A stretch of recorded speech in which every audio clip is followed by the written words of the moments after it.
That could have been very bad because things are not supposed to happen right now. Hello, everyone. It is super dark in here. Let me quickly go and turn this on, and hopefully that actually does something. Which it has done sweet fuck all because I have piss poor lighting in this place. Um, Let me try and figure this out. Let's see if I can increase the exposure just a little bit.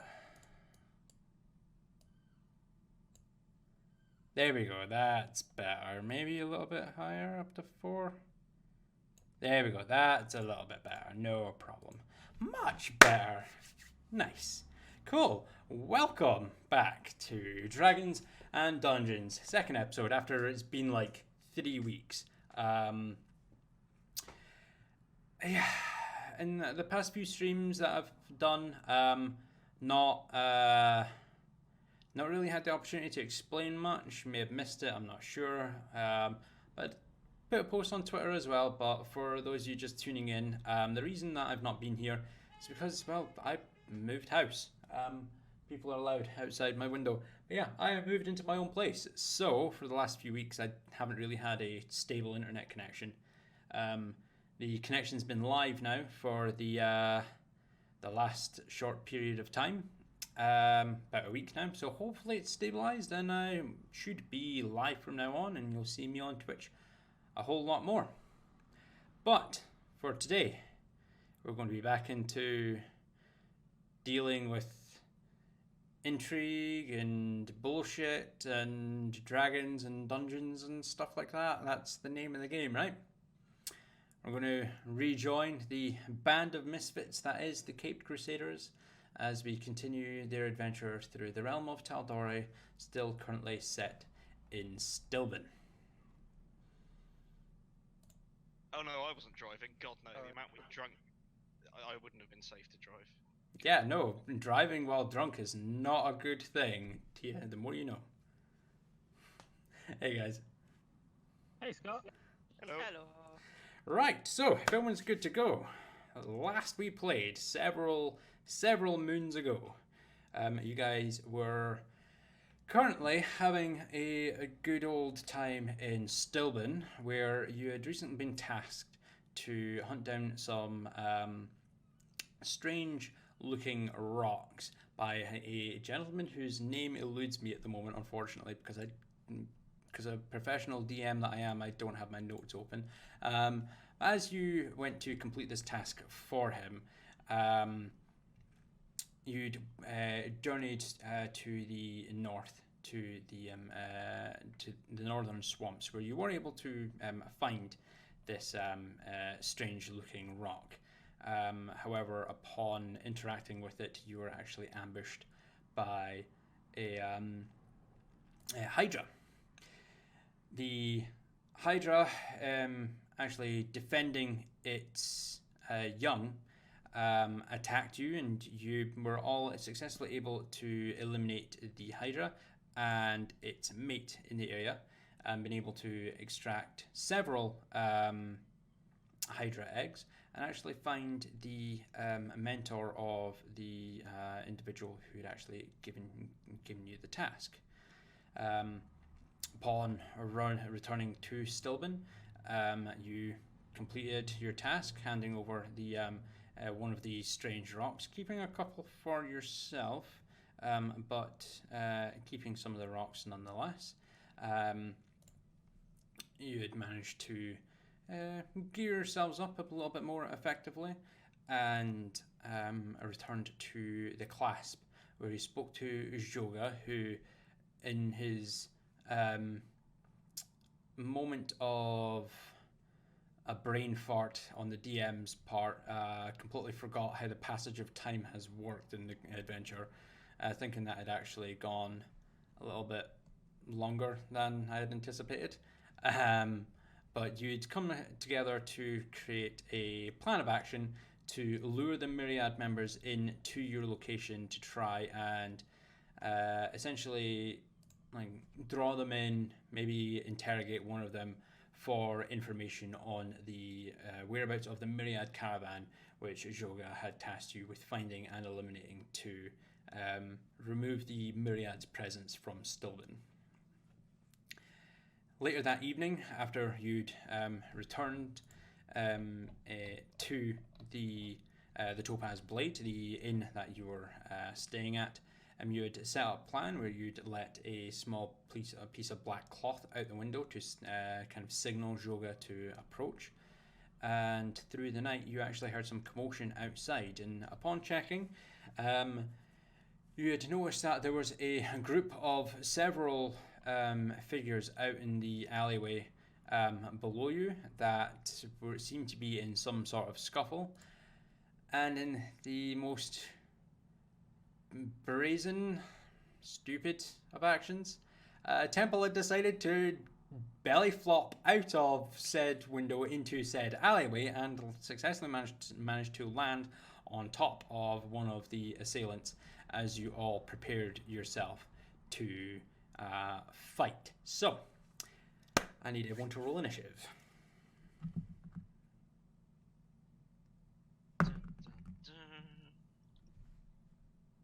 Hopefully, I'll have scared all of them into submission. Maybe we'll see. So I'm rolling a group initiative for the bad guys because they're you know, a little bit hefty. Oof, that's not good at all. Right, so let's take a quick look here.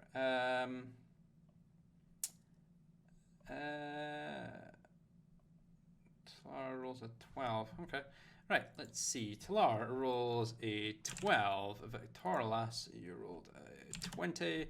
Nathtari, you rolled 18. And Temple, you rolled a 19. Cool. So, sort this all out. At the top of the initiative round, we have Victorlas. It's your move. Okay. This guy that Temple landed on has already been a bit squished. He has been a bit squished. Does he see us up on the roof? You're not aware of that at the moment as to whether he knows you're there or not. He can assume there's someone above him because this suit of armor just came crashing down on top of him. But other than that, you don't know if he's aware of your presence. And what am I seeing from up here on the roof down in the alleyway? From up in the alleyway, you can see that there are several cloaked figures going all the way down the alleyway. That token is in the... Wait, what the hell? That's in the wrong position. Yeah, that should be there. Thank you. Yes, several cloaked figures down the alleyway. One of them has actually... One of the cloaked figures at the bottom end of the alleyway has been thrown into a... what looks to be crates or boxes that have then shattered as they all seem to be looking down to the south towards this singular individual. Do I recognise any of these as Yoga? Go ahead and roll me a perception check.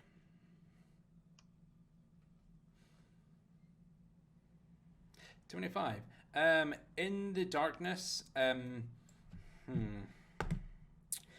yeah, you can see that the individual at the far south, you can through the moonlight that is managing to shine down into the alleyway. You can make out the reflection of the blackness of his scales, so you can assume it's Yoga. Okay. Right.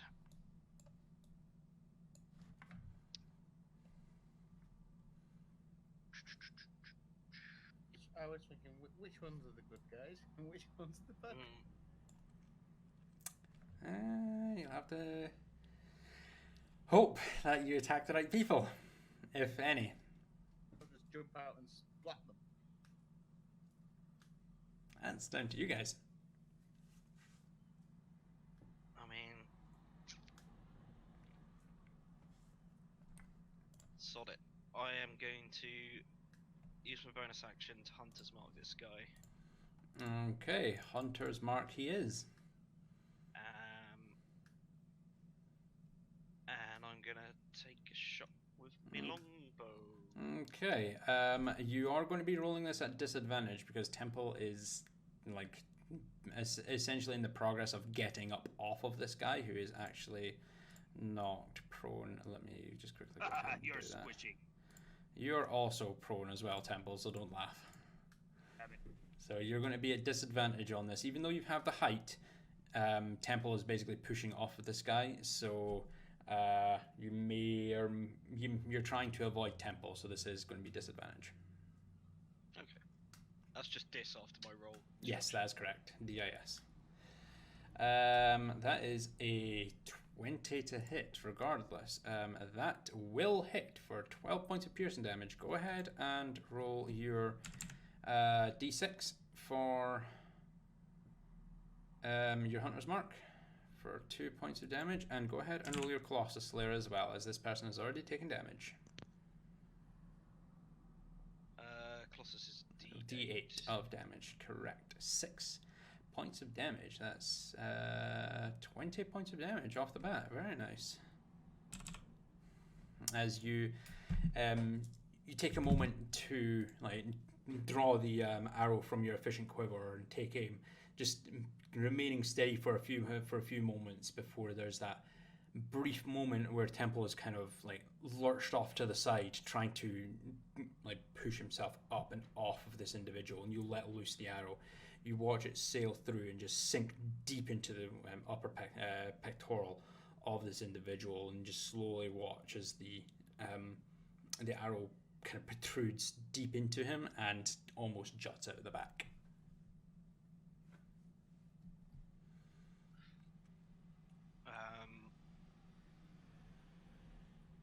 Okay. I'm going to start making my way forward, I think. Okay. 25, 30. What do I get? Now remember, so where are you wanting to move to? Use your ruler for this for me. You're moving over there. Cool. 5, 20, 30. Yep. Cool. Yeah, that is absolutely fine if you want to position yourself up there. I'm gonna duck myself down next to this kind of roof's jutty outy bit. Yep. I don't really want to attack anyone yet. Can I hear? Is there any noise or anything that I can hear down there? I'm quite happy to use my other attack as a substitute for not making an attack. Technically, you can't do that with the attack action. Oh, Like, yeah, if it's you an can, action. Yeah. yeah, it's an action. If you like, using your attack, you can break them up. But once you've taken your attack action, the only other thing that you can do with that same action is make a second attack.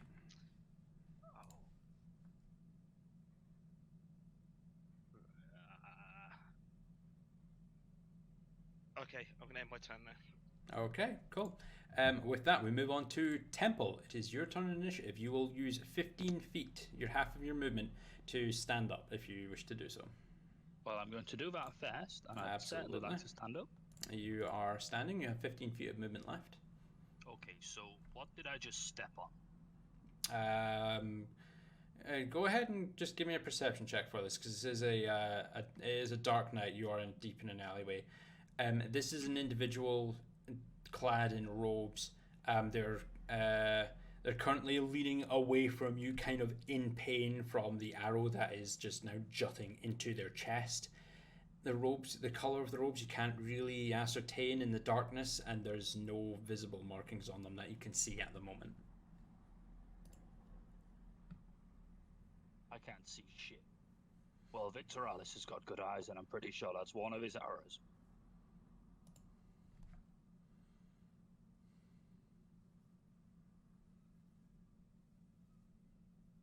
So what are you doing, Temple? am I doing? How did I get down this far? Jesus. You, Oh, Jesus. Oh, you Jesus. Naru, yeah, you jumped out Naru. of the you jumped out of the window and came crashing down on top of this guy. You like took a nice leap of faith and came splatting down on this guy. Hey guys, look, I got one. I wanna grapple pick him up and make him an easy target for anyone. Okay, go ahead and give me an athletics check, please, as this guy's going to try and worm his way out of this. Yeah. Any kind of disadvantage with him being prone? No, there is not. Yeah, no, it doesn't fucking matter. Yeah, you just reach down and bear hug, pick this, like, wrap your arms around this guy, and just swing him around. You're now, like, just proper bear hug grappling him, and he is now restrained. What kind of token will I give him? Well, as being restrained, I'd like to squeeze as hard as I can, but it's really all about making him a target. Give Look, that I one got a one. hand grapple. Okay. Anything else you'd like to do? If you want to move, you will be at a further half movement as you're dragging this person along. So you'll get 5 feet of your movement rounded down. Travel the well. Already made friends. And I will continue my bear hug. Okay, no problem. My heroic bear hug. Next up in initiative is Nithtari. I don't know who's the good guys. We can't just attack everyone. We've got to cast daylight. 3rd level daylight? 3rd level daylight. Okay, let me take a look. See here, Nithtari. As I bring it up on my 3rd monitor now, because I actually have 3 now. A 60-foot radius sphere of light spreads out from a point you choose within range. The sphere is bright light and sheds dim light for an additional 60. If you choose a point on an object you're holding or one that is being worn or carried, the light shines from the object and moves with it, completely covering the affected object with an opaque object, such as a bowl or helm, blocks the light. If any of the spell's area overlaps with an area of darkness created by a spell of 3rd level or lower, the spell that created the darkness is dispelled. Perfect. Where are you going to cast that on? Because it does have a range of 60 feet, so you can cast it on an object if you would like. Probably around that cloaked figure towards the bottom. So like down... Oh crap, I can't ping that. Like down this way or something like that? Yep. Okay. There's... does it have to be on an object? No, it does not. It's just a bright sphere. So yeah, no problem. It'll be about here. So 60 feet radius from there. That's up to there. That's no problem. And down to there. Okay, right. So you can see all the way down to here. So most of the individuals that in the alleyway you can see in bright light. The 2 farthest individuals are in dim light. They're still kind of hard to make out. I've got night vision as well, haven't I? So I should... Yeah, you still Can I tell if any of these are anybody I recognize upon illumination from the daylight spell, you can recognize all but 2 of these individuals as wearing the maroon colored robes that you had encountered at the Relic Hunters Guild. These are members of the Myriad. So, right, so plenty of viable targets then. I don't think I can do anything else. Can I move out onto the roof and down? You can. You still you So where would you like to move to? Go ahead and just move your token to it, and I've we'll got 30 feet, haven't I? So yeah. we'll see it. It is a 20-foot drop. So if you do want to drop down into the alleyway, you most certainly can. But if you just want to move there, that is 30 feet. Yeah, you can most certainly move there if you'd like to. You still have your bonus action if you'd like to use it. Okay, I will use my bonus action to cast Shillelagh on my quarter, just in case I want to. On your, sorry, you cut out there. On my quarterstaff. On your quarterstaff. Okay, and Shillelagh. Does that affect? Quarterstaff, you're holding as a mutant action for the duration. You can use strength for the attack and damage rolls on the melee attack using that. Okay. Yeah, no problem. It becomes a 1d8 plus 2 instead of a 1d6 plus 2. Cool, no problem. With that, it moves on to the turn of the Myriad members. The first Myriad member, Temple, could you roll me a strength check, please?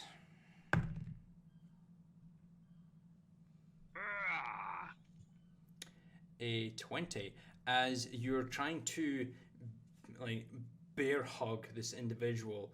You, as at a moment of trying to readjust your positioning, the individual manages to push your arms away just enough so that he is able to slip out from under your grasp and manages to break free of your grapple, rolling a natural 18 on that check.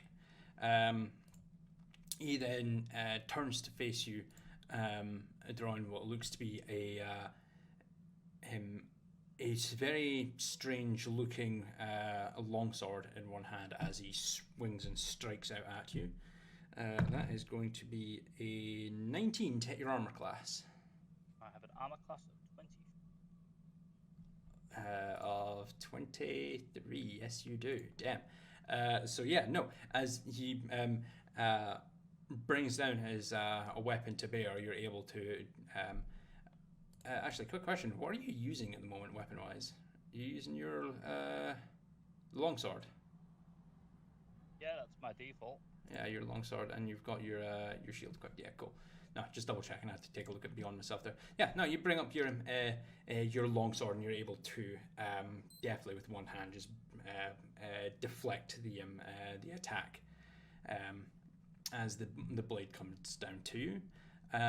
The second one is going to move 5, 10, 15, 20, 25, 30 feet down to here as I shift. I mean, it's going to be difficult to do all this as I move around from 3 monitors. I'm not yet used to this. The third guy, 5, 10, 15, 20, 25, 30 is moving down to there.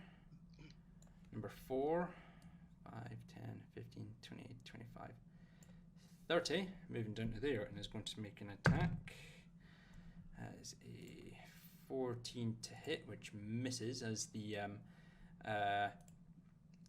as Joga is able to kind of get up and sidestep the slashing motion of this bladed strike. The fifth guy is going to move 5, 10, 15, 20, 25 feet to there, and is going to strike out at him. That will be a miss at advantage. As Joga is flanked, you can from your elevated position, you can see Joga now slowly getting surrounded by these members, but he's definitely able to just sidestep and dodge all of the attacks that are some of the attacks that are being swung his way away. The last Myriad member there is going to roll an attack on Joga. This one actually managing to slash out and strike Joga on the back, dealing 9 points of damage to him, as you watch as there is a streak of crimson that is dimly lit by the light, just scatter across the alleyway. Ending that, it's going to move on to Talar's turn in initiative. Yay! Okay. My original plan is kind of screwed up now. So, let's see. Still can't do that.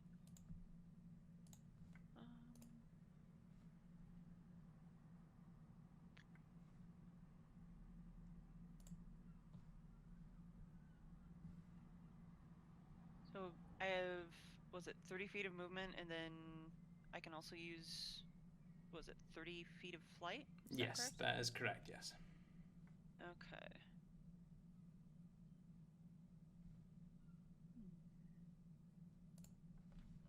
Okay.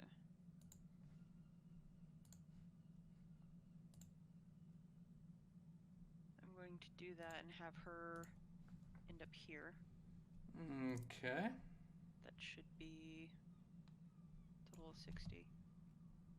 Yep, that's 60. That's no problem. Okay.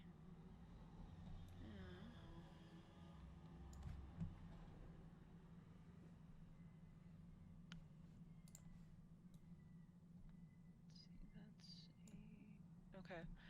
I would like to have her cast. Actually, let me see here. From this position, can she tell for certain that the individual being attacked is actually Joga? Um, Do I need to roll? it's dim light. You're gonna have to roll a perception check for that. Oops. Lowercase. Yeah, I know. There you go. 12. You can't say for certain that is Yoga, but you've not seen that many black scale dragonborn in the vicinity, like in Stilben. So you could assume that is Yoga, but there's no guarantee. Okay. What level is that?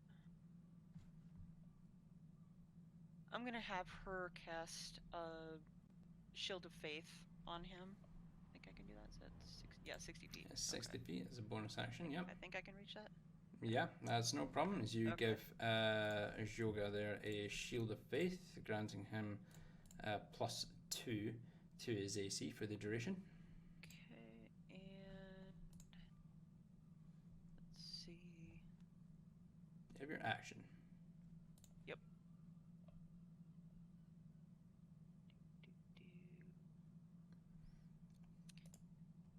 Okay. Where is it? Let's do Guiding Bolt 3rd level at one of these dudes here. Okay, which one are you This going guy. for? The guy on the right. Cool. Make a ranged spell attack. So that is a d20 +8. I would like you to roll, please. 20 plus 8. That is a natural 20. That will be Guiding Bolt at 3rd level. Is that'll be 12d6 of damage. I would like you to roll, please. Ouch. Okay, how can how do I do that all at once? Exclamation point R space 12d6. Oh, right. D6. Boom. That is 46 points. That's a lot. That's a lot of damage. As this glaring like bolt of radiant energy that kind of glistens with the purple accents from Tseilun is just emits from your hands as you point it down to this individual, striking him in the back and actually burning clean through the robes and actually searing the flesh across his back as he just stumbles forward, just crying out in agony. He now is emitting this soft purple glow, granting the next attack on him a advantage. Doing 46 points of damage, that drops into that much health as I do quick maths in my head. I have a quick question. So Yes. the bolt basically goes straight through him. Does it burn through the barrel next to him? You shouldn't ask me these things. Let's find out, shall we? No. Aw, damn. Not yet. Not yet. Okay. With that, we're going to. That should be you, right? I'm good here. So Yep. Shield of Faith, and then that. Cool. So yeah, that's going to move on to the last cloaked individual's turn. The cloaked individual, glancing up and seeing all of you, like up on the rooftops and temple, you behind him, just turns around and turns to all of the members here of the Myriad. Let me actually quickly double check something here. Let me see what languages you all speak, because I don't know if you guys actually. I think I still haven't chosen a second one. I have one, but I don't think I ever chose a second. I speak Well, Celestial, Common, and Gibberish.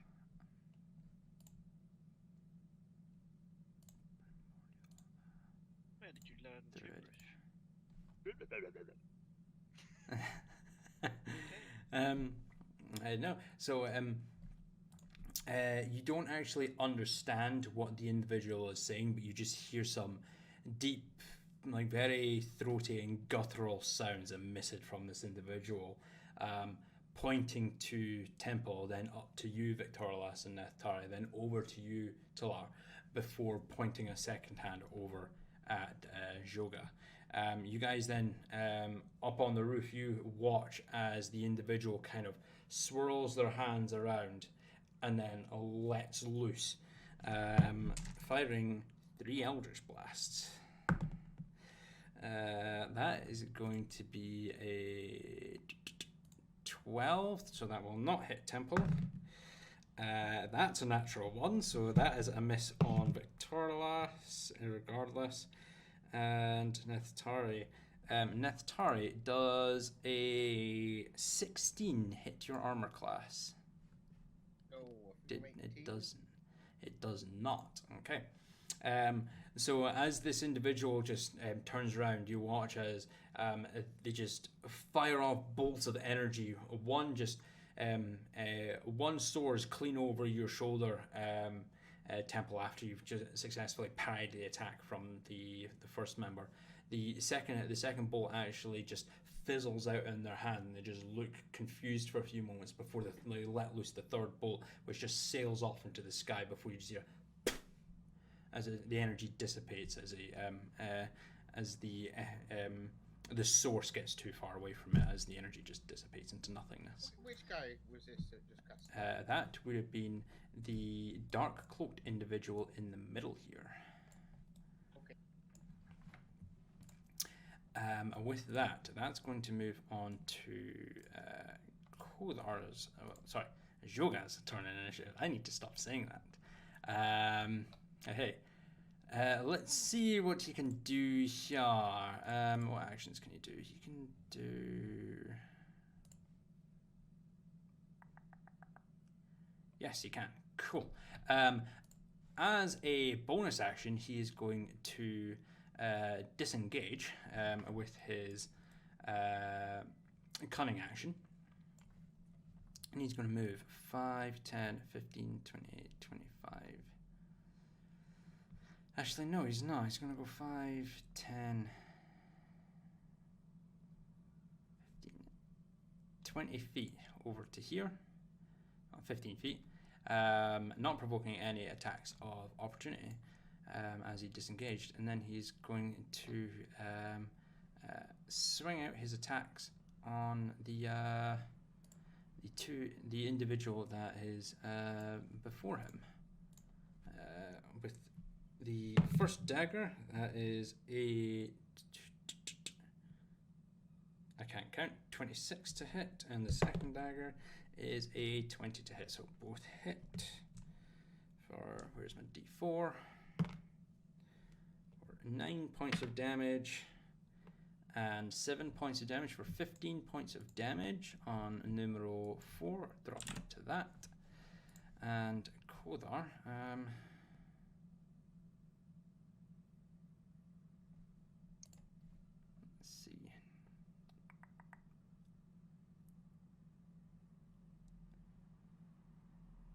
and that's actually going to be it for him. As we move up to the Joga, I need to stop saying that. Joga, as we move up to the top of the initiative order, it's because I'm reading his bloody character name. Move up to the top of the initiative order. It's Victorlas. It's your turn. Okay. Well, I guess we know they're definitely not friendly now. I'm going to take a longbow shot at the one next to Temple. Yeah, is no problem. With this guy now no longer being grappled and the high ground, you're going to get advantage on this attack. Coolio. 25 for 8 points of damage. That will hit. So go ahead and roll your d6 and your d8 of damage for a Hunter's Mark and a Colossus Slayer. So 8, 9, and your d8. I'm just wondering, do I, if it says once per turn I can use this, does that mean if I hit 2 targets I can choose which one? Like, I don't have to use it on the first one I hit if I was to save it. Let me Use it for the next target. It's from your feats, right? Yeah, it says once per turn when you hit a creature with a weapon attack, the creature takes. But once per turn when you hit a creature with a weapon attack, the creature takes. So yeah, if it's the first creature that you hit, it doesn't. Okay, when you hit a creature, it's not if you hit a creature. Alright, it doesn't say you can choose to add 1d8 damage. It's when you hit. So the first creature that you hit takes an extra 1d8. That's fine. Just want to be clear. Cool. So 8, 9, and 4. That's 13 points of damage. That drops it down to that as the individual kind of like it resets himself ready for another strike out at Temple. The arrow just and sinks deep into his chest again. You just watch him stumble back in a grunt.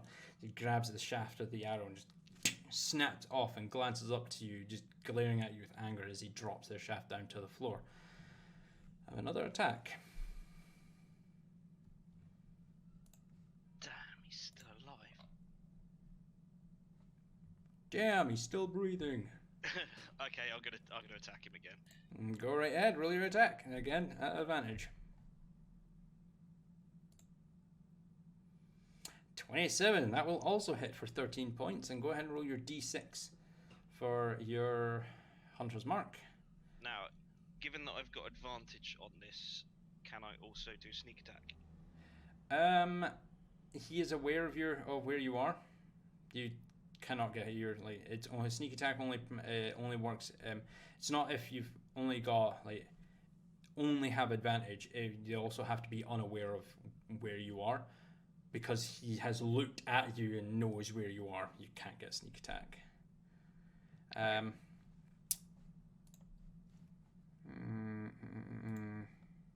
me 1 second here though. Let me take a look here at this.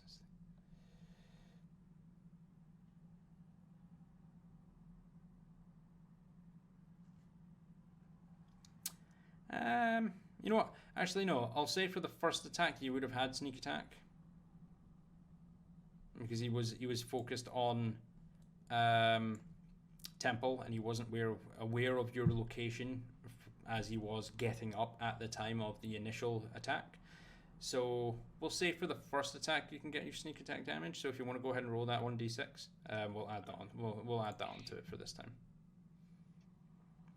3, so 19. That's 22 points of damage, dropping him down to that as the second arrow then sinks deep into his stomach, and he just kind of grunts and leans over and just slowly snaps the shaft, dropping it down. But you can now see that his posture's kind of dropped down. He's kind of hand over the wounds, trying to stem the flow of blood. He's not looking too hot. Anything else you'd like to do in your turn? You still have your movement and your bonus action. Handle him at that point, so I am going to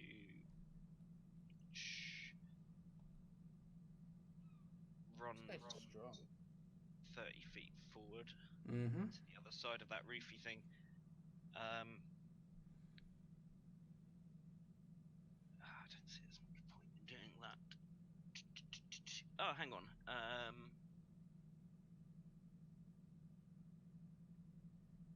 I've got another thingy that I can use. No. Bonus action. Do you? Bonus action. Oh, I can use that.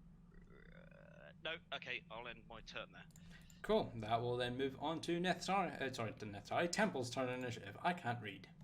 And the big shiny Neftari. Yeah, let's go with Different that. Anyway, if you're not so fond of hugs, then I'm bored of you. I'm going to use my bonus action to switch to great axe, frostbane. Okay. You will.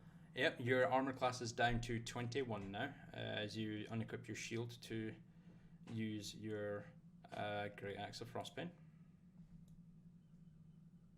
No time, like you. Pull an attack shell.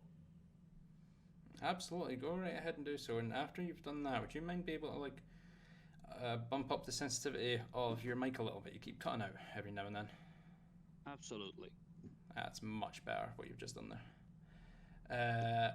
Ooh, that would have been a lot of damage. However, as you come down, like you rear up with this great axe in your hand and start bringing it down on top of him, and he's able to backstep as the axe just embeds deep into the ground. You watch as the cold energy from the axe just bristles out as frost begins to just culminate on the floor, as you then jut it out from the ground and get ready for another attack. This one doesn't want to die.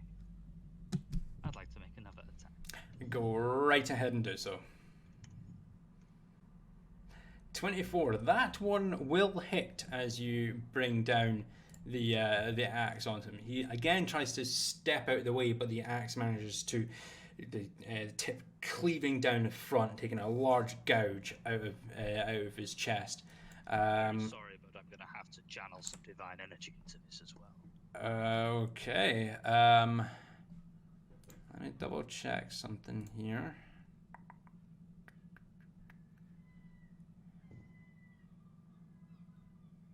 Yeah, no, there's no problem. What level are you going to do that at? Well, there are no half measures, except when I've run out of half measures. So I'm going to use a third level spell slot. Third level. Strike. That is 4d8 of radiant damage. If you'd like to roll that, please. 16 points of damage as the blade of the axe just strikes down, cleaving through this individual. There is that negative black light that emits from the wound. Before the energy just kind of dips down, you see the color from his face and his eyes just kind of fade out to a deep grey as the energy almost seems to be sucked from him as he then keels forward and remains motionless.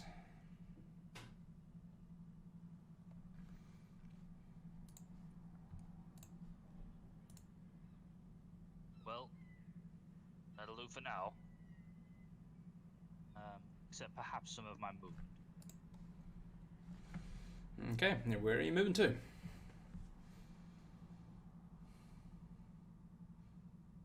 Someone ruling me 30 feet downwards.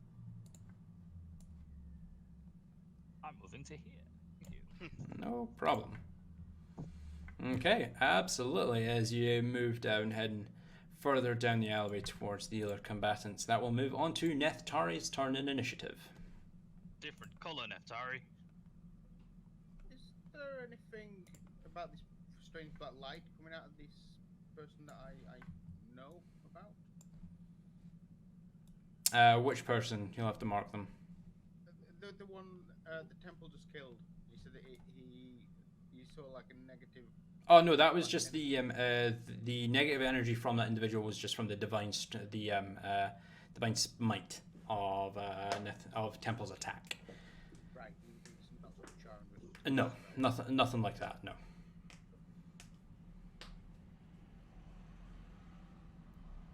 I feel I should conjure some bears. But, Yes. because there's a lot of bad guys and not a lot of good guys. Especially Not down a lot of there. bears. but I think I'm going to call my 6th level call lightning. 6th level call lightning. Let's take a look here. Storm cloud, 60-foot radius centered on you. Okay, right. How do I do this again? I'm pretty sure it's Alt and Shift. Yeah, so 5, 10, 15, 20, 25, 30, 40, 50. No, I can't count. What am I doing? 10, 15, 20, 25, 30, 35, 40, 45, 50, 55, 60. There you go. 60-foot sphere that is cylinder that is centered on you, which would be. Move it down towards the far end of the alley. Nope. It is the shape of a cylinder that is 10 feet tall, 60-foot radius, centered on you, on a point that you can see in range directly above you. So it is in range directly above you. That is the spell. Zap things in this circle. It can only zap things within that circle, and it is centered on a point directly above you. Well, that's pretty useless. That's what happens if you don't read your spells. I thought I was casting No, it's been like that every single time. It's centered on a point directly above you.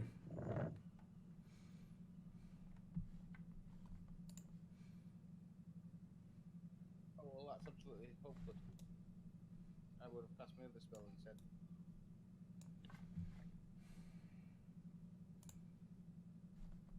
Let me double check something here. There has definitely been at least one occasion where you let him cast it at any point. On at least one occasion. I remember about where he'd put it. Yeah, but that was before I actually fully read the spell myself, and since then it has been on a point directly above him. It's all right. We just need to move the enemies into the circle. Yes, a star. Centered on a point you can see within range. Yeah, within range, directly above you, being the main point of that. It has to be centered on a point within range, directly above you, like straight up.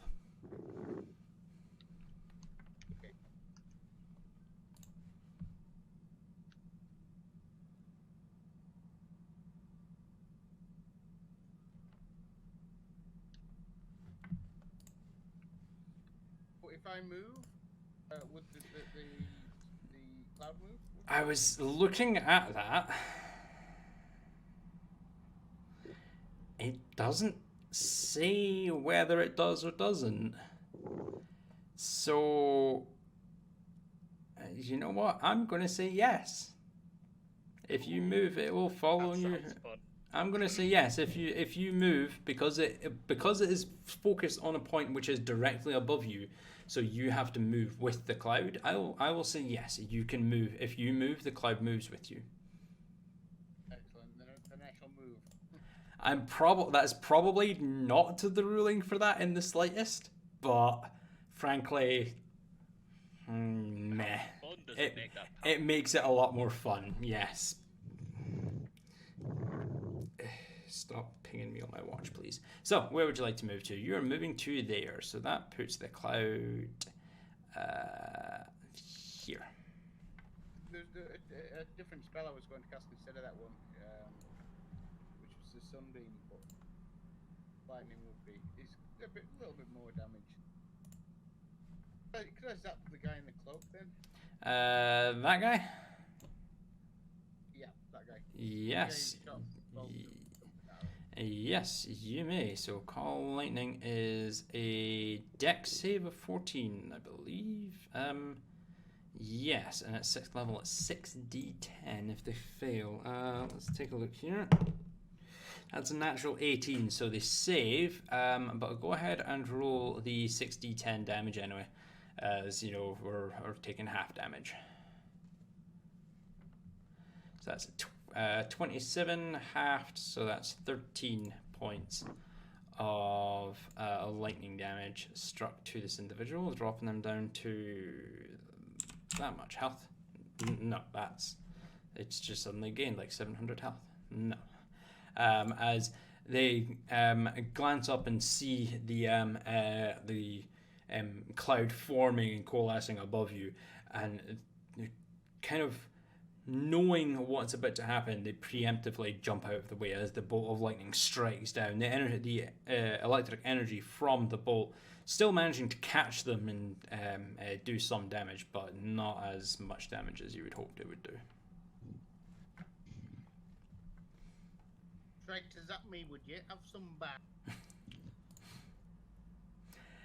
Anything else you would like to do on your turn, Neftari? No. No problem. And that moves to the Myriad member's turn. So numero dos here is going to go 5, 10, 15, 25 feet here as you watch them clamber up onto this stack of barrels, looking like they're about ready to climb up onto the roof. Number 3 here, 5, 10, 15, 20, 30, moves 30 feet down further south, heading towards Joga as they swing out. That's a natural 20. What's the damage here again? D8. And I rolled a 1 for damage. Great! That's 6 points of damage to Joga as they manage to lash out across Joga's back once again. Just managing to catch him with the tip of the blade. The fourth member is going to actually move to get a flank and make an attack. That's a miss, and that's also a miss. As Joga, keeping an eye on the targets ahead of him, is successfully able to just duck out of the way. The blade just managing to catch and slice off a slither of the leather armor that he's wearing. The fifth member is 5, 10, 15 feet. Makes an attack. That's a miss. And the last one, moving up. No, normal, makes an attack, and that's another miss. As you glance down, you can see Joga taking one attack, but then managing to just predict how these individuals are attacking and what their fighting style is, and is actually able to somehow managing to dodge a lot of these attacks before it moves on to Talar's turn in initiative. Okay, so there's this guy appearing to come up after me or whoever to climb up on the roof. Yes. Where is it? Nope. Where'd it go? I had a 5th level version of this. There it is. I'd like to throw a flame strike down on him. 5th level That's flame kind of strike. girls. Sorry? 5th level, was it? Yes. Okay. Vertical column of divine fire roars down from the heavens in a location you specify. Each creature in a 10-foot radius, 40-foot high cylinder, centered on a point within range, must make a dex saving throw. A creature takes 4d6 fire damage and 4d6 radiant damage on a failed save, or half as much damage on a successful one. Okay, so that's a dex save of 16, and you're putting it directly on top of him? Yep. Cool. 16 dex save. That is a natural 19, so he saves. So I'd like you to roll me 4 d6 and then another 4d6, please, because it's 2 different damage types, just in case. Let's see.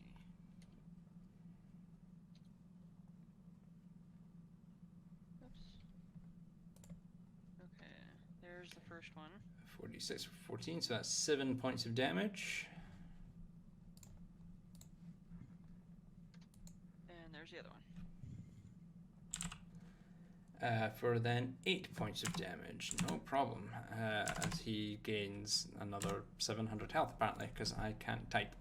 As the Jeez, okay, no, that's supposed as you call down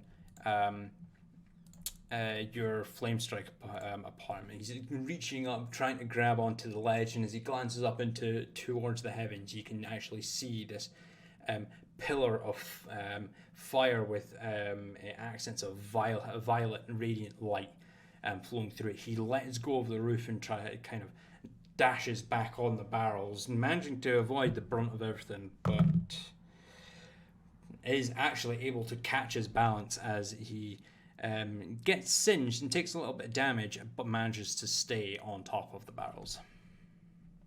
Okay, and I still have my bonus action. It looks You like. still have your bonus action, yes, and your movement.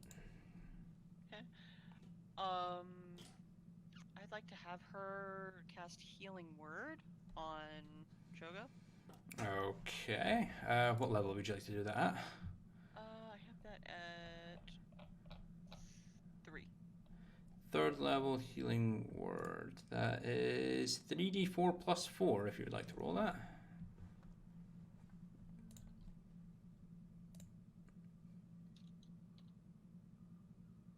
Plus 4? Plus 4, yes.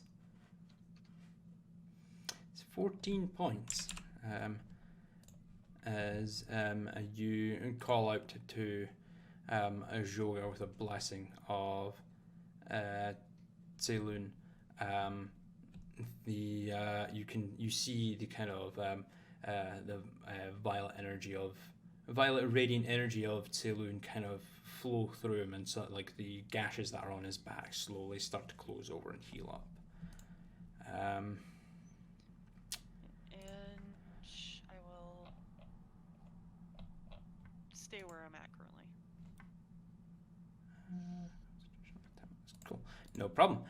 With that, that's going to move on to the cloaked individual's turn. Let's see what they manage to get up to here as they bring her turn around to you, Temple, seeing your advance on them, and you see a kind of similar movement that Richmond used to do, as there's a large buildup of eldritch energy that you recognize in their hands. That is a 23 to hit on the first attack. That is a 21 to hit on the second attack, and that's a 12. So the first two hit you, I believe. Your armor class is now 21. So yeah, first two will hit you for 2d10 plus that. So that is 6. So 11.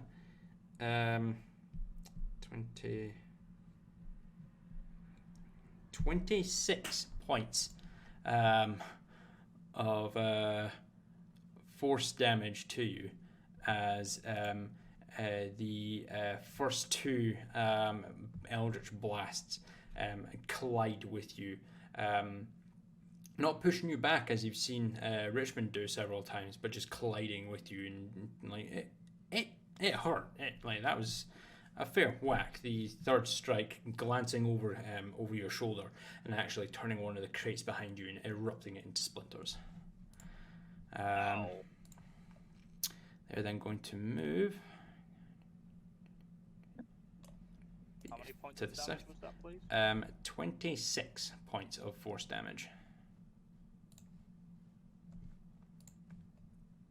As they then book it to the south, heading towards the currently extremely flanked Joga, whose turn it is now, who's going to use a bonus action once again to disengage.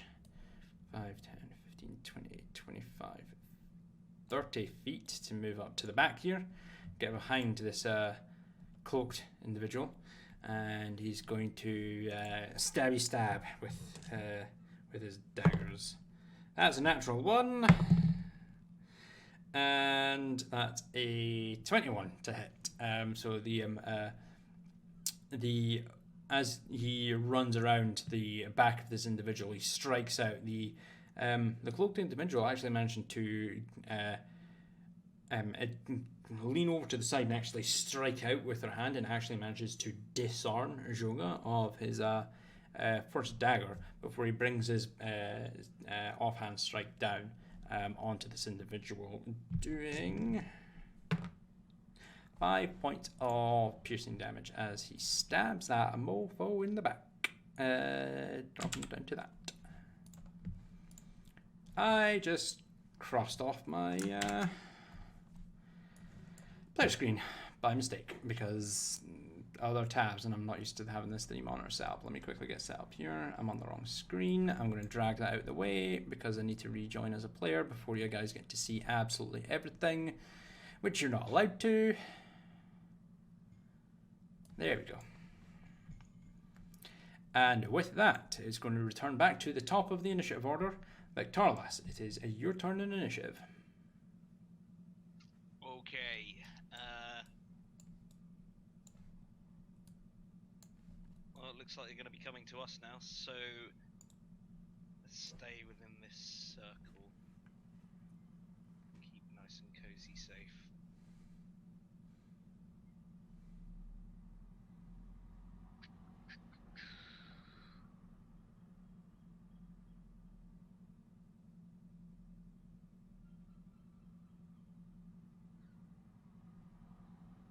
Okay, I'm going to use my bonus action to Hunter's Mark this guy. Okay. Hunter's marked. Done. And then I'm going to fire some arrows at him. Okay.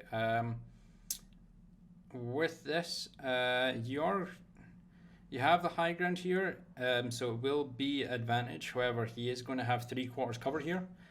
Because the way he is up against the side of the building trying to grab onto the roof to climb up, so you don't really have a good shot on him, so he's going to have 3/4 cover here.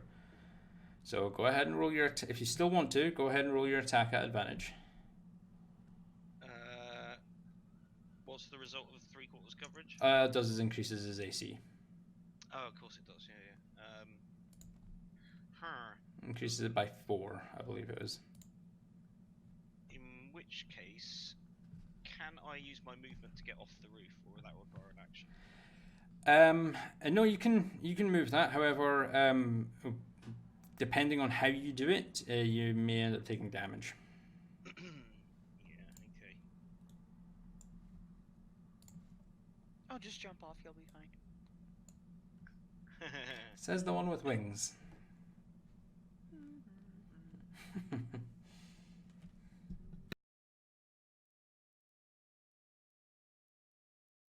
No, I'm going to take the shot. Go ahead and roll your attack at advantage. I'll still hit for 13 points. So drop him down to that. Go ahead and roll your d6 and your d8.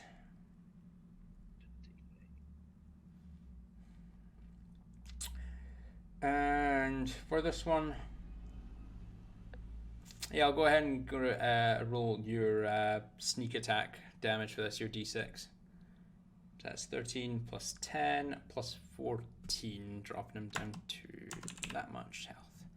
No problem, as you see this individual trying to climb up from the barrels onto the roof, being on a level playing field with yourself. You decide to take aim at him, the most pressing of threats.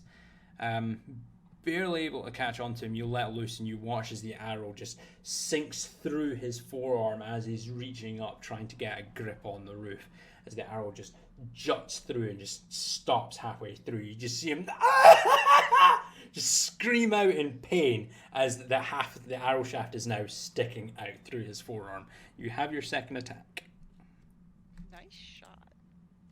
Get better at this shooting arrow stuff. You should think about becoming a ranger. Yeah. Oh wait. If I were to move towards the front of the roof slightly, would that give me a better shot on him? It would give you a better shot. I'd say it'd be half cover if you move towards the roof. So it lowers the AC a little bit. Okay, in which case I'm going to do that. I'm going to move in front of the Neftari. Sure, I'm going to take a okay. second shot from there. Yep, go right ahead. I'm not going to be obstructing, am I? No, you'll be fine. I'm firing sort of down, so... Yeah, you'll be fine. Is that still at advantage? Or... It's still advantage, you still have the high ground. 23. That just hits. For 11 points of damage, go ahead and roll your d6 of Hunter's Mark. Dropping down to that much health. As you get a greater sight line on the side of his body. You let loose the arrow and watch as it sails down and sinks deep into his side, and you just hear him grunt as he kind of struggles to reach up and try and get a hold onto the roof with the arrow now in his arm and now one in his side. He's not looking too good, this one. So not only are his eyebrows singed off, but he has arrows sticking out of him. He is now becoming a pincushion. Was there anything else you'd like to do, Adam? I'm gonna use the remainder of my movement to get as high up on the roof as I can while still maintaining a decent view of the street below. So I'm sure. Okay. I'd say if you move anywhere beyond another 5 feet to your west, anything beyond that, and you wouldn't be able to see anything down. So if I move to there, that's about the extent that you'll get to be able to see everything. Anything beyond that, and you'll start to lose vision on stuff. Then I will ready my bow for the next turn, and then there. Okay, that's going to move on to Temple. It is your turn in initiative. I'm not really sure what to do. They're a little bit far away, and the guy seems alright. I'm going to use my bonus action. Out of windows. No, there's no throwing myself out of windows today. Already done that. Or launching myself, or launching other people.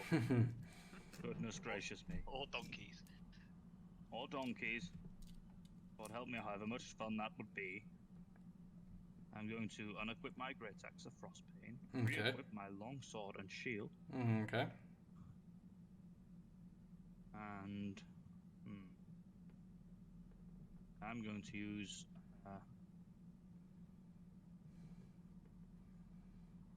well, I'm simply going to dash. Okay.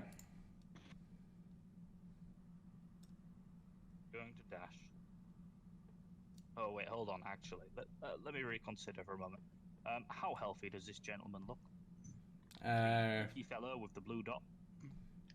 The Shoga, the guy that you're working with.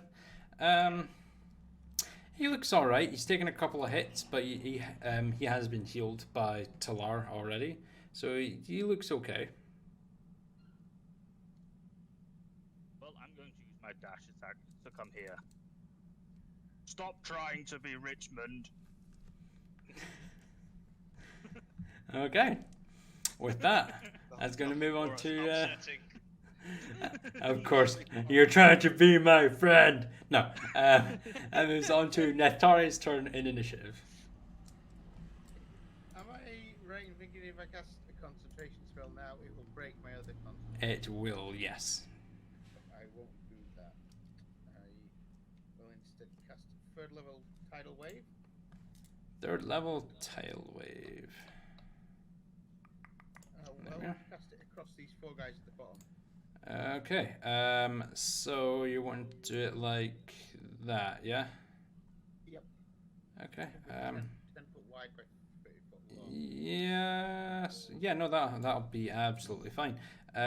So that'll be another dex save at 14 for these 4 days here. So 3. The first one saves. Second one fails. Third one fails. Fourth one saves. Cool. So the these two, the two at the back, if my game will let me ping, these two at the back, they fail. These two at the front here, they save as you bring down a tidal wave of water upon them. Go ahead and roll 3rd level 4d8 of bludgeoning damage from them. 19. Okay, so 6 take, that would be 9 points of damage to them. Down to that, and that, and 19 to those two. So that drops them down to that, and that much health. As the as this tidal wave comes crashing down upon them.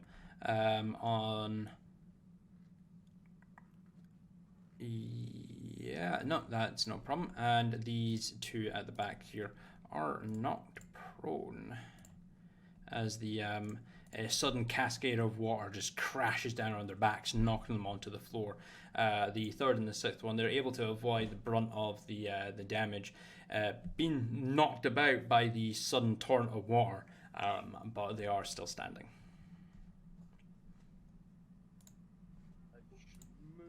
Down towards the guy that's on the barrels trying to climb. Okay, go ahead and move where you would like to. Didn't mean to ping that, that's my apologies.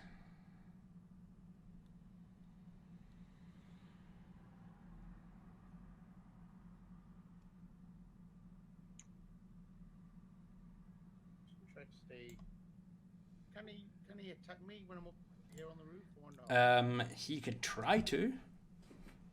He's currently trying to climb up to the roof, but because you're... What's the chance that because he's got an arrow sticking out of one arm and an arrow sticking out of his chest, and I'm up here and he's down there, that he's kind of a bit lucky if he can attack me.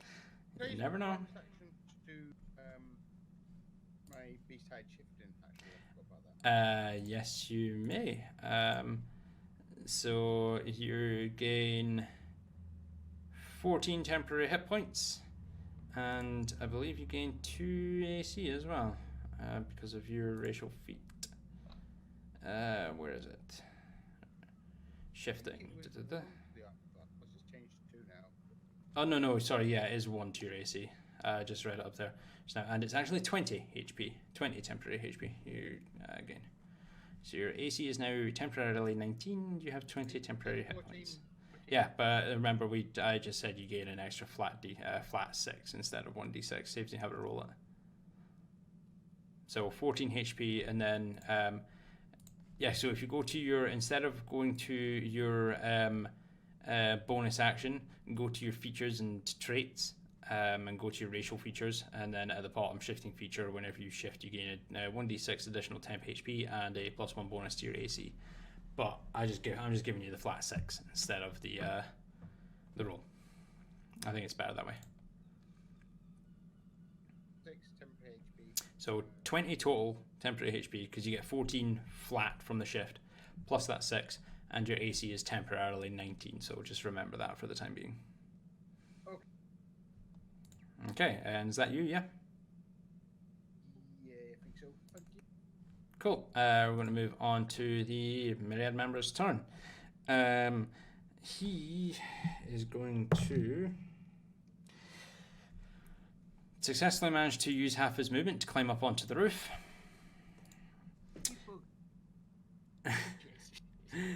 And that is going to be a 21 to hit you, Neftari, as he swings out with his longsword.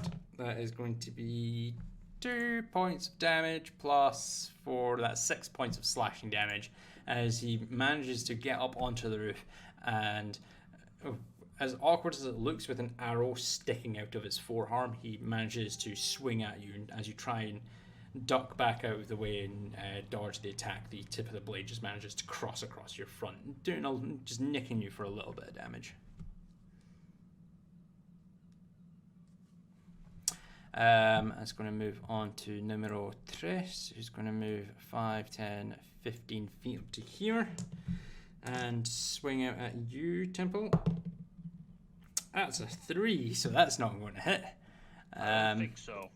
Number 4, it's going to use half of his movement to get up, then move 5, 10, 15 feet. 5 here is going to do the exact same, 15 feet, and then move 5, 10, 15 feet.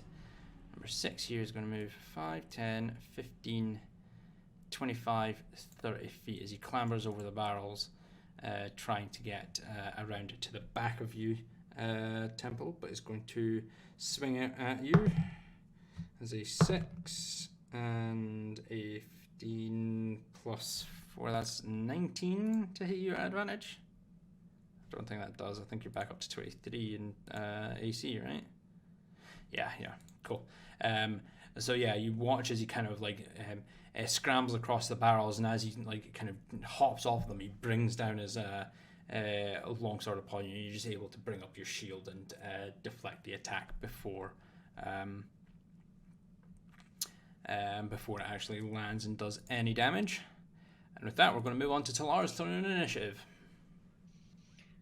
Okay.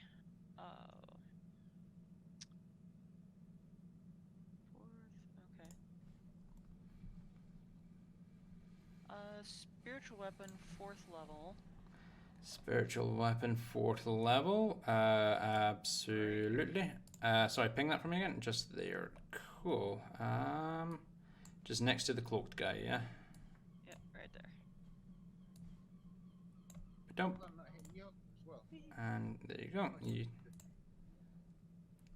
As the phoenix, the spiritual phoenix that you're all used to seeing, just erupts from the ground in a gout of bright orange and lavender flames, as it rises from the flames up into the air for you to use.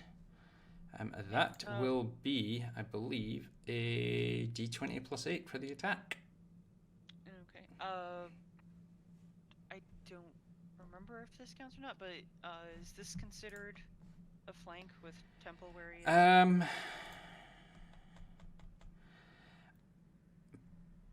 Because it's spiritual weapon, and I can't remember if we did or not the last time, because it was the last time this happened was back at the Relic Hunters Guild. I'm going to say no because it's a summoned familiar, like Okay. it's the spiritual weapon. So I'm going to say no on this.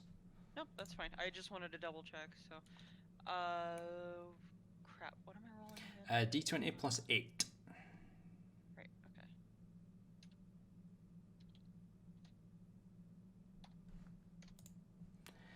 That is an 18 to hit, which will hit, absolutely. Go ahead and roll your 2d8 plus 4 force damage.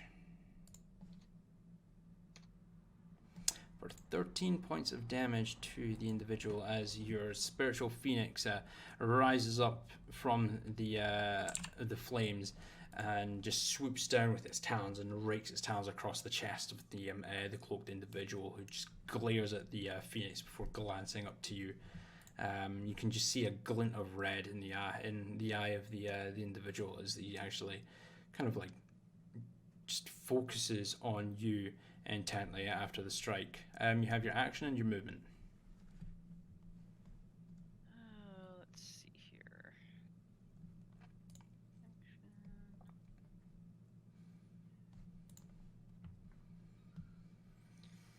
I'm gonna do another 3rd level guiding bolt at the Grey Cloak dude. The grey cloak dude. Okay, go ahead and roll another d20 plus 8.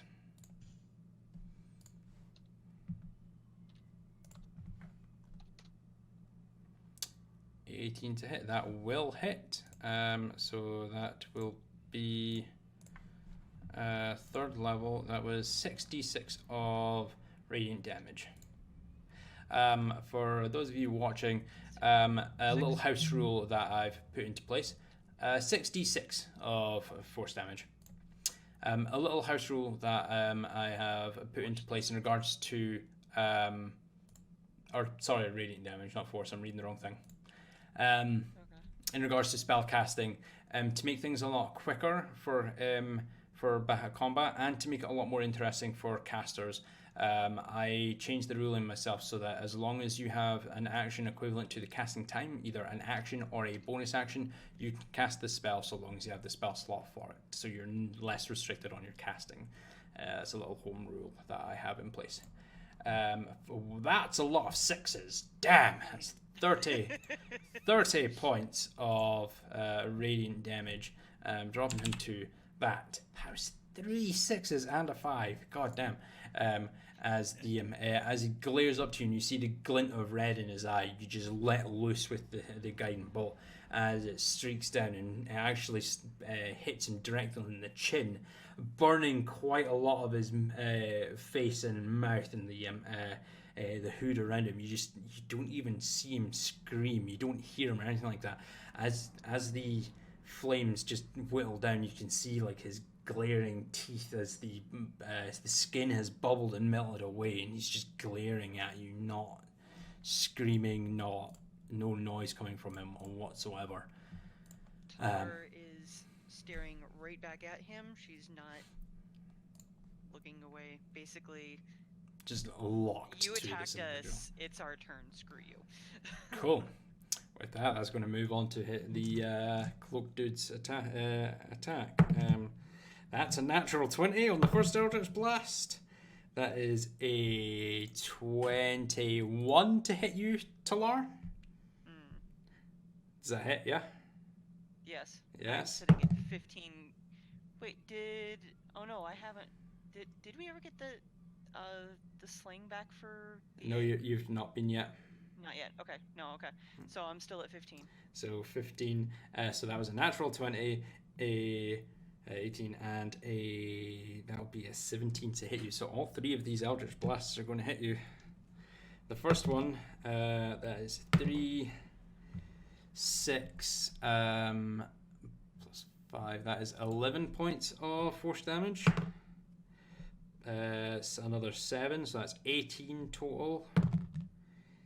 18, and another 15 as he rolls a 10 for that. So that is 33 points of force damage to you, as without a sound, just glaring born teeth with the skin of his face and like the lower half of his face melting away from the radiant burn from the guiding bolt. Just lets loose 3 quick Eldritch Blasts at you. All 3 of them just colliding with you, hitting you in the chest, just almost knocking you both off your feet and the wind out of the air out of your lungs as you're just caught from the sudden barrage of attacks. Am I knocked backwards? Nope, at all? you're not. He doesn't knock you away or anything like that. He just surprisingly just does a fair whack of damage to you. With that moves on to. I have a. Go for it. It's possible. After she's smacked numerous times, and yeah, she's gonna slowly look up at him and make eye contact, and just like, I'm not backing down. Okay. With that, we're gonna move on to Joga's turn in initiative, who is going to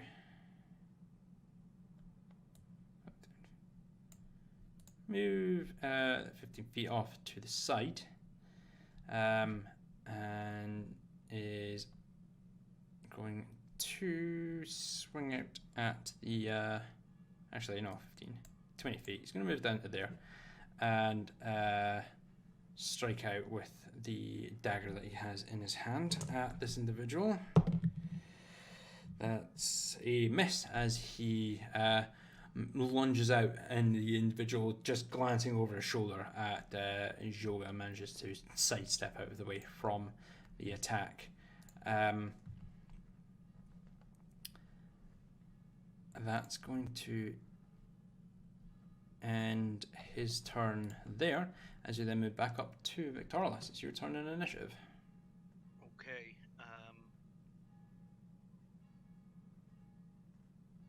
Can I move to there? You most certainly can, yes. Excellent. I'm going to run up to La.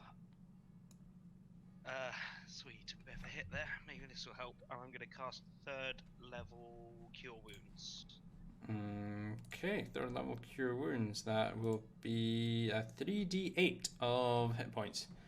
So go ahead and roll. 13. You regain 13 hit points, Talar. And then Thank you. before anything happens, I'm going to continue running past Neftari. Can I use my bonus action to switch out my bow for my short swords? Yes, you absolutely may. And I will end my turn there. Cool, that will move on to Temple. It is your turn in initiative. So many people to hit. So what's going on with this robed guy exactly, apart from the scarring? He's just been he's been speaking in a language that you don't understand. No one understands. Glaring up at Talar for the last few moments as his face is now kind of half melting off. You can now see the skin is kind of sliding off of his face and slowly hanging free below his chin. It's just nothing think Two-Face, Harvey Dent style. Is just nothing but born teeth, but just across his entire face, just glaring up at Talar at the moment. Would I assume this gentleman to be undead?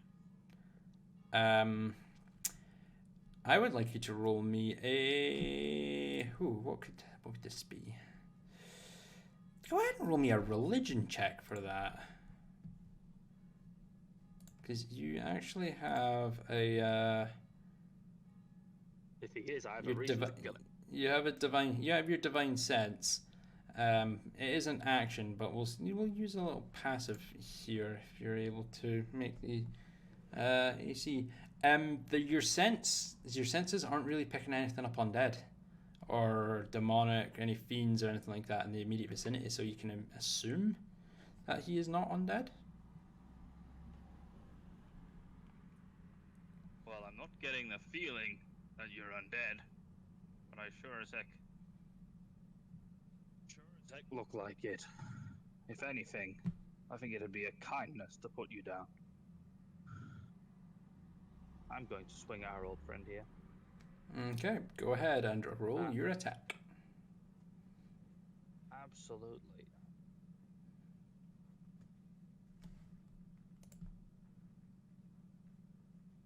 Hang on. Right. So it'd be your number 1 because you're only doing this one-handed. Yeah, I tried to. I wrote longsword. I thought. No, not just A1. It just no, not so exclamation point A space longsword, and then hit enter.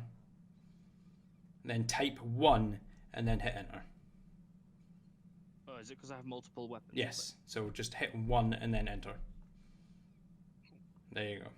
As a 32 to hit for 16 points of slashing damage. I'm dropping him down to that much health as you bring the blade down, and actually strikes down deep and actually embeds down towards his clavicle. Just you feel the blade kind of jut in and stop, not be able to fully pierce through. And as you draw the blade out, you just hear the crunch of the bone kind of splinter as you lift your blade out. His glare turns from Talar to you. No sound emitted from this individual whatsoever. I'm just gonna sort of look at my sword, look at him. I'm going soft.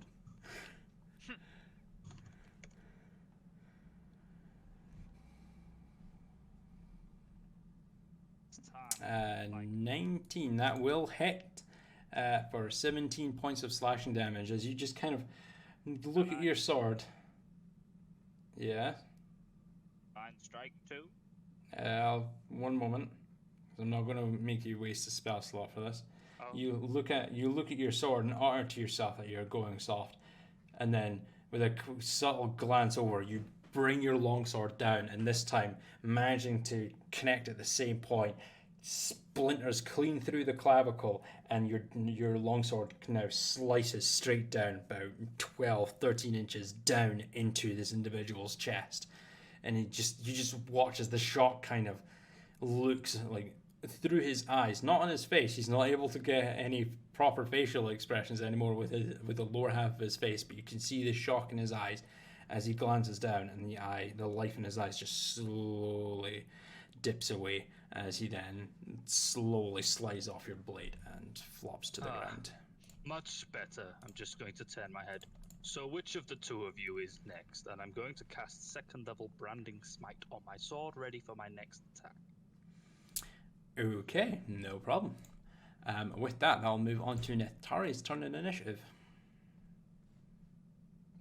I grin at this guy with all the arrows sticking out of him in front of me. Get off my roof! Uh-huh. And I would like to smack him with my quarterstaff. Okay. Smack him off. Yeah. Go ahead and roll your attack. That'd be exclamation point A space quarterstaff. That should work. And then 1 for this. So that is. Can I use my spellcasting? It is, but you won't have to do that. Actually, hold on. Let me double check Shillelagh here just to be sure what it does. Set of strength for the attack and damage rolls. So that'd be a +6. So yeah, the attack doesn't. The 2 hit doesn't change. It would just be the damage. I want you to roll me a dex save, please.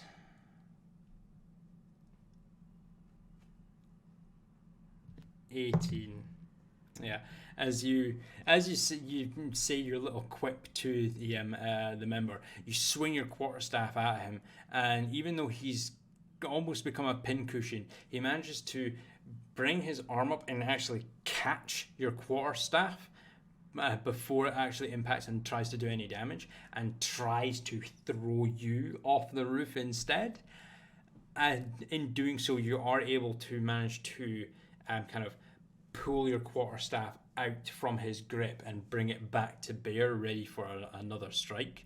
Unfortunately, not doing any damage to him, but thankfully not being launched off the roof yourself.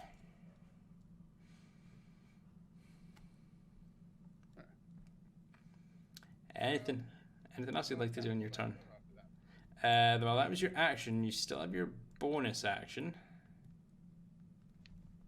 If you've got anything that you can do with your bonus action, any spells, any you've done your shifting. Not really. I'm kind of short of spells there. Yeah, bonus action, yeah. And there isn't really much you can do, I'm afraid.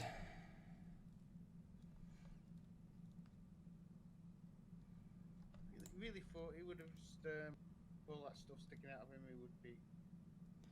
I mean, he's looking quite bad. He looks hurt, but not quite. Like, he's not quite there. What does Shillelagh do? Shillelagh imbues his quarterstaff with magical properties. It allows him to use his spellcasting modifier to hit instead of his strength modifier or dex modifier, whichever one it is, and then does a d8 of damage instead of a d6. Gotcha.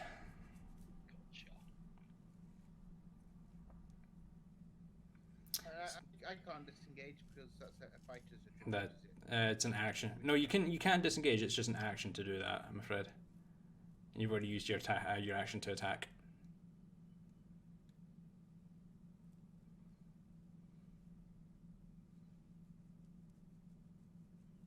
So if you do move, you will provoke an attack of opportunity. I will provoke. Yes, you will. Then I won't move away. Let them have their go. Okay. With that, it will move on to their turn in initiative, and actually moves on to his turn. And he's going to swing it at you. That's a 5, so that he kind of swings out at you, and you're able to just kind of catch the flat side of the blade with your quarterstaff and just divert it off to the side, and it completely cause the attack to miss. And as he kind of swings down, you can just hear him kind of wince out in pain as he's making these violent movements with an arrow sticking through his forearm and in his side. The third guy is going to... Two inept fighters trying to kill each other, but both stop. Two drunks having a fight. Slapping each other like basically. girl slaps. Um, Sorry, girl. Like, no. Move on to the third guy, who's going to swing out at you, Temple. That's going to be a miss, as he like after your comment, he just looks at his ally just off to the side, nods, and swings out at you. You're able to bring up your shield and to bear, deflecting the strike as it comes down upon you.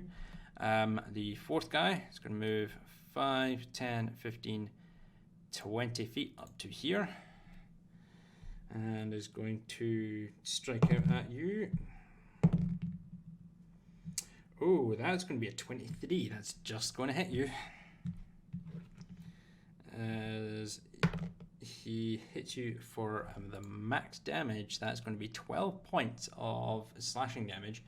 As he manages to, as he runs past you, as you're deflecting the first strike with your shield, just manages to catch you on the back with the blade. Damage before, didn't it? Temple? No, not really. Number 5 here is going to go 5, 10. I'm going to do that 15, 20. And this bad guy here, I'm going to just quickly shift him down like that to the GM layer so that you guys can still see stuff. He is now going to swing out and attack against you as well, Temple, as you're completely surrounded. To be surrounded. Yes. Well, you're popular. And that is going to be a 24 to hit you, as he rolls a 19. When I said who was, I wasn't. I didn't mean me. Form an orderly queue. Form an orderly queue, one in a row, and I'll have a fight with you. As you take another 12 points of slashing damage, as this one manages to catch you on the side, as you're still trying to deal with the guy in front of you that's attacking you. The last guy, that is a miss, as he brings his blade around and actually swings at Joga, who's just made an attempt to stab him in the back, and is now focused on Joga. That will then move on to Talar's turn in initiative. Okay. I have a interesting question for you. I have an In my interesting mind- answer. We'll see. In my mind, I imagine her tail long enough, like when it's relaxed, to kind of curl around her feet a bit. Mm-hmm. Okay. What I would like to do, and you can tell me if this is possible or not, I want to move her to here, have Mm-hmm. her curl her tail around behind her, kind of like in a circle, and then have her lean back to use her tail as a support just long enough for her to plant both feet on this guy and shove as hard as she can. Okay. And if maybe use her wings for balance if need be. Okay. For that, I'm going to have you roll me an acrobatics check for that, please. And- ACR? Yes, ACR, and no, it's just gonna be flat acrobatics. Let's see if this will work. No. Says invalid. Next, check C, not R. You tried to roll a dice. Oh, You tried to roll. sorry. It's been a long time. 16. As you run over you set yourself up, looking like you're preparing for an attack, and he kind of glances over to you, and he's now looking a little bit worried as the three of you are now surrounding him, and you just kind of lean back, cross your arms, looking quite relaxed, and there's a questionable look on his face as you then lift up and kick out with all of your might. You watch as you just hits him with a tumble of shock. He then tumbles down, bounces off of the barrels, and comes with a crunch onto the floor. He takes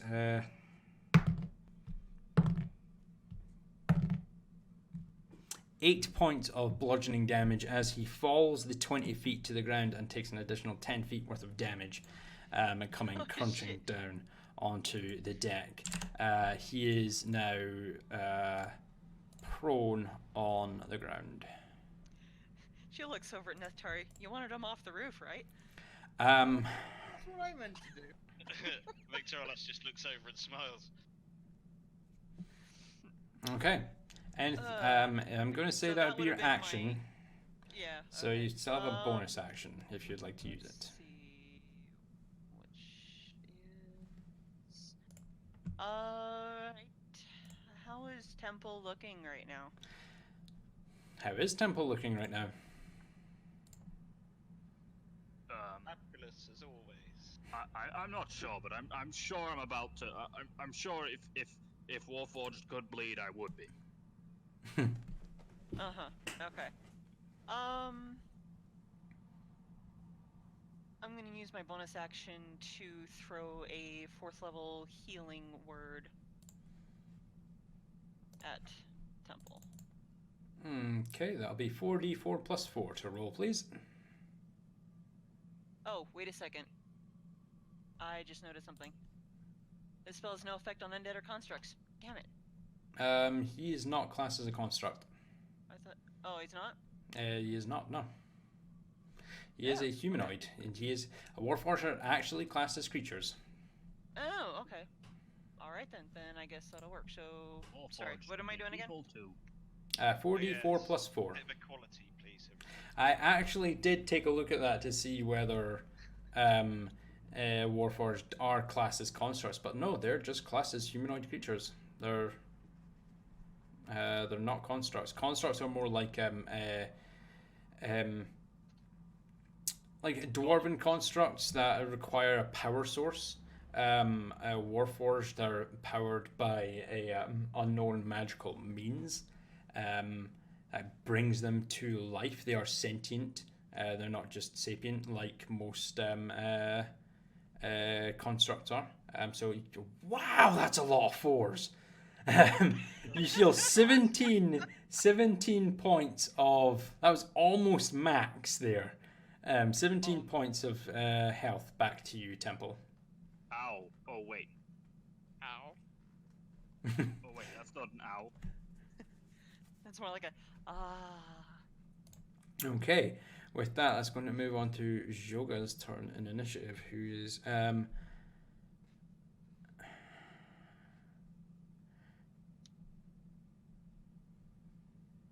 who just kind of glances over to you, Temple, and just says, I'm sorry about this. Just takes in a deep breath and just roars out ahead of him. I would like you to roll me a dex save, please, Temple.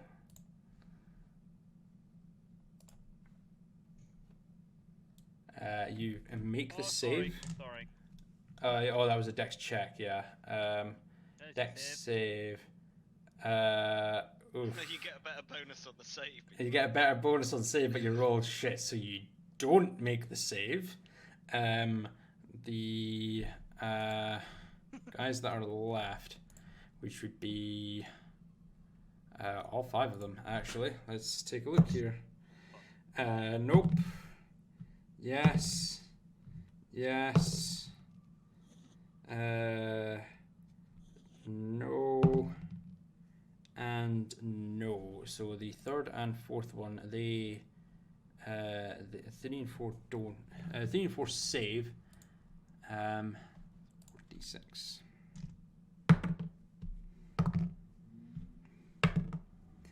12, 14 points of fire damage to you as Joga just unleashes a torrent of flames from his mouth in a cone directly in front of him for 14 points of fire damage to you. I'm used to it ever since that time Neftari hit me over the 7, top of the so that head. drops that guy down to that. Boiling alcohol.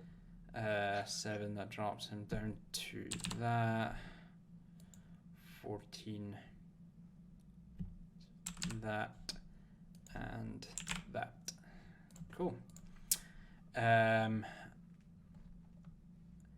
then that's actually going to be him, as that then rolls up to Victorious' turn in initiative. Okay. All these guys down here still alive, yeah? They're all still alive, yes.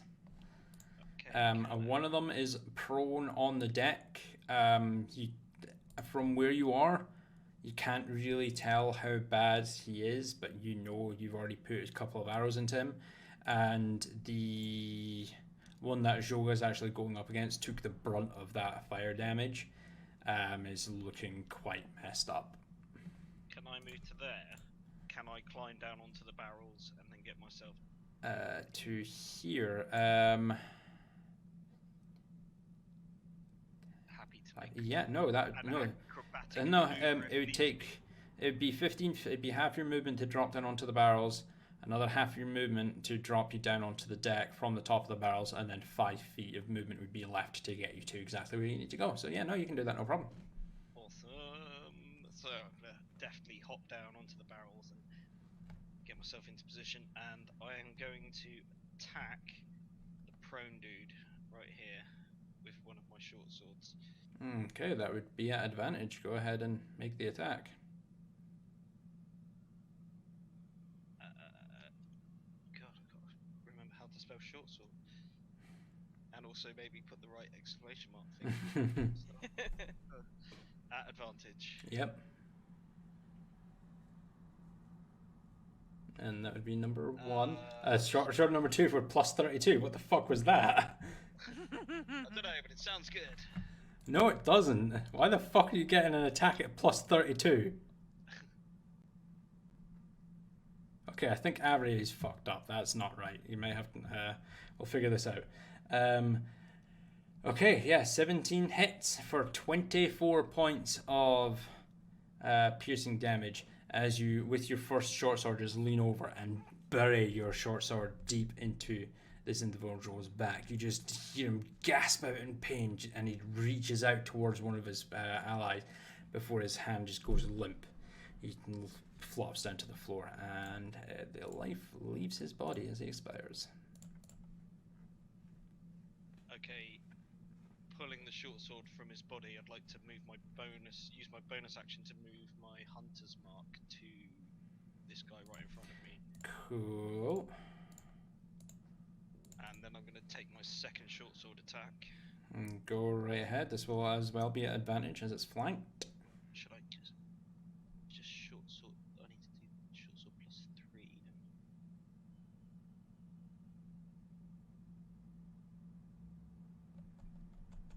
So it's short sword, comma, plus 3. Yeah? Just type in exclamation point A short and then hit 1 after that, and that'll work. And that's at advantage. That is at advantage, yes, because you're flanked. So there, and then hit 1, and then hit enter. Simple. 26 to hit for 10 points of piercing damage, plus... Hold on, which one is that? 3. So we're dropping into that, plus your D6. 2 drops down to that, and go ahead and roll your Colossus Slayer, your D8. For 1. And then, because he's flanked and I get advantage on the attack, because he's engaged with another person, do I get my sneak attack? Yeah, I'll go ahead and say yeah for this, because he is focused on Temple. Go ahead and roll another D6 for another 3 points, dropping him down to that much health. And then I'm going to use my bonus. Oh no, I've already used my bonus. I was about to say, you just a second damn it, bonus action? damn it. What? Ah.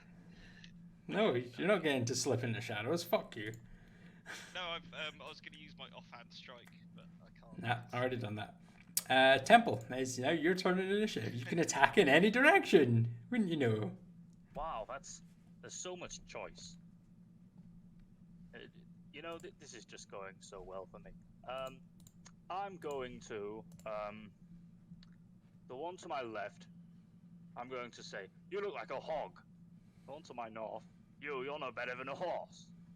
This one on my right, you look like that dead thing you're stood on. And you to myself, oh, you're the worst.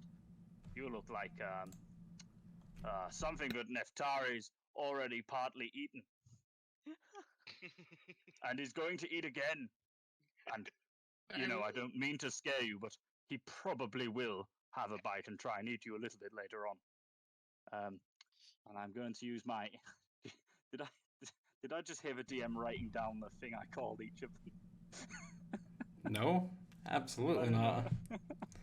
Absolutely I'm going not. to use my incredible magical powers of finding my bonus action tab. I'm going to cast a Shield of Faith on myself. Okay. Which, you know, is going to give me 2 Plus AC 2 to your on AC, yep. concentration. What are the differences in level? I can't figure it out.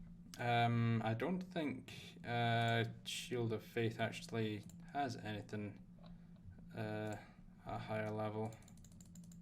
You're going No. to- Number of, I think number of Discord. targets, perhaps?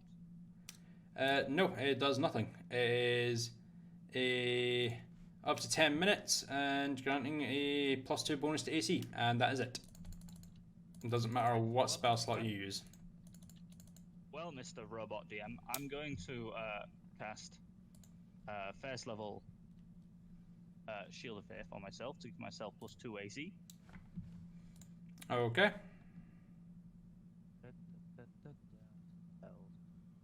The first level.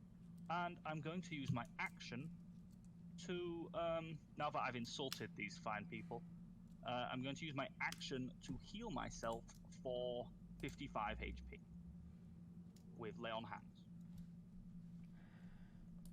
Hands. Yeah, alright, go right ahead and do so. 55 HP. Yep, done the 55 required to remove the pool. Heal. Cool. Alright, so as I was saying, who's next? With that, that's going to move on to Neftari. You're next. Yeah. Cast a lightning bolt. This from your Stormcloud, yeah? Your Call Lightning. Dropping a space.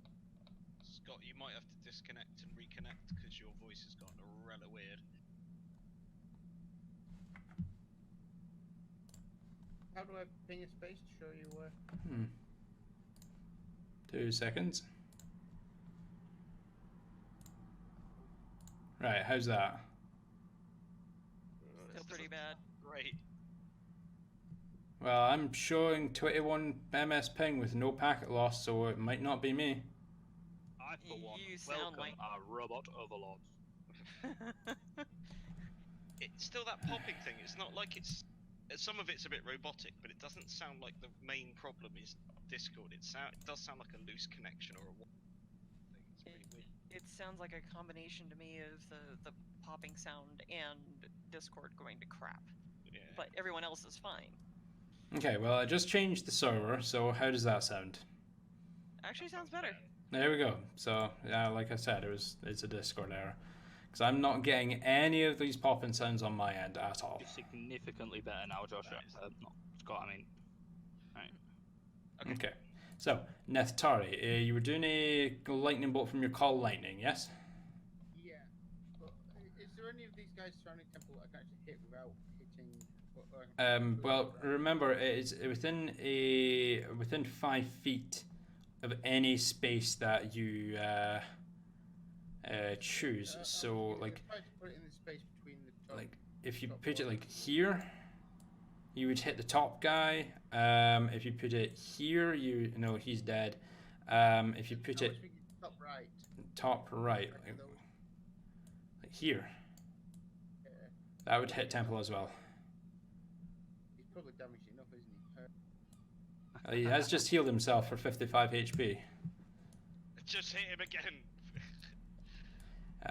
Here you wouldn't hit anyone. Could If- do a hell of a lot of damage to Temple, that's all. Like if you were to put it like here, you would hit just one. Same with here, you would just hit the one. And Try to take the top one out then. okay, so like just here, so you're just hitting the top one, or you want to go one below, so you're hitting both, but Temple as well. Temple, no, I better not hit Temple. Oh no, he's healed himself. Yeah, we'll risk hitting Temple. Okay, so you're going there, yeah. All right, cool. So Neftari, choose a point that you can see. It makes a dex saving throw. Temple, I need you to roll a dex save, please. And number 4 and 5 have to make dex saves. I'm not even sure I've ever succeeded at one of these. And that's another fail. Cool. And that's a fail from Temple as well. So, Neftari at 6th level, go ahead and roll me Sorry, how good you? 6d10 of damage, please. Here comes 60 points of damage. If you roll 6 10s, if you roll 6 That's fine, 10s, do it, it'll end the fight. 20. Only 20 points. I just did the exact same thing again. I keep crossing it off by trying to click onto the tab. But now my metal body is supercharged with lightning. No. Yeah. It was numbers 4 and 5. 4 and 5 goes to that much health and that much health as the lightning does successfully strike them. And let me no rejoin. No, don't stop. Fuck. Give it a sec. I'm gonna have to rejoin as player so then you guys don't see shit again. Ow. Because I keep accidentally crossing off Google Chrome because my GM screen is on one screen, and if I shift over to the left a bit too far, I click to cross off Google Chrome by mistake. Well, if you will try and stream this nonsense to people, I mean, who wants to watch this anyway? Hey, fuck you! I'll have you know I have viewers, so fuck you. Anyway, We're lucky. plural, yes, so fuck you. Hi, everyone. 20 points of lightning damage to Temple as the bolt strikes down just to Ow. your northeast. Is there anything else you would like to do on your turn, Nithari? Sorry, I missed the. I'll heal you. Could I, after performing that as my action, could I use my movement to try and leap down and land on one of the? You can most certainly try to. Go ahead and roll me an acrobatics check.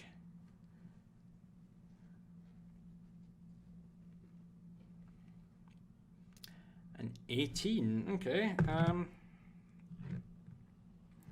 Yeah, no, you're just aiming for the guy like directly here, or who are you aiming for? Yeah, that looks good. Or the one above him again? So this top one, yeah? Yeah, if I, 18 seems quite good. I Uh, can check. seems alright. Fair leap. Okay.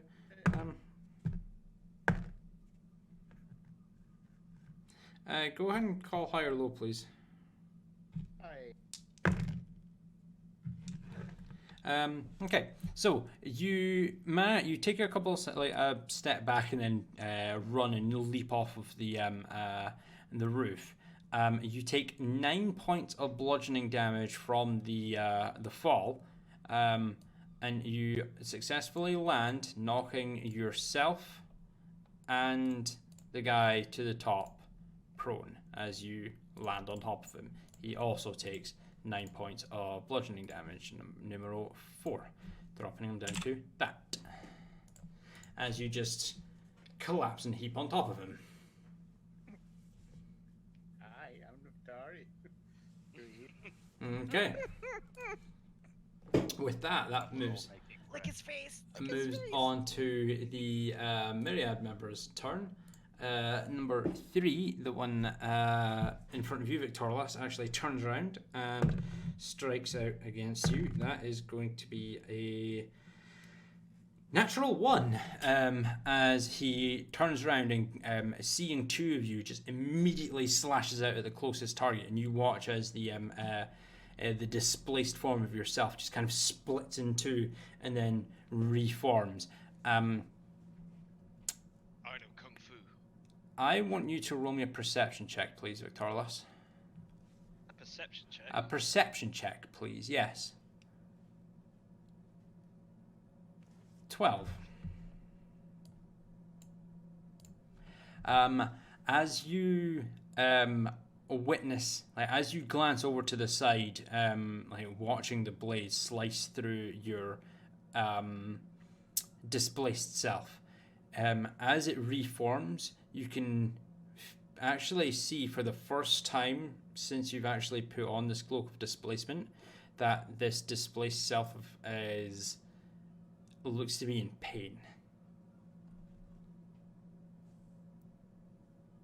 Wow. Okay. Okay, moving you back. Okay. With that, we then move on to numero 4, who's going to spend half of his movement standing up. He turns to you, Neftari, and strikes down at you, which is going to be a 22 to hit you. So that's going to hit as you're prone. That's an automatic crit. And it's a good thing he rolled shit, because that would be 7 points of piercing damage.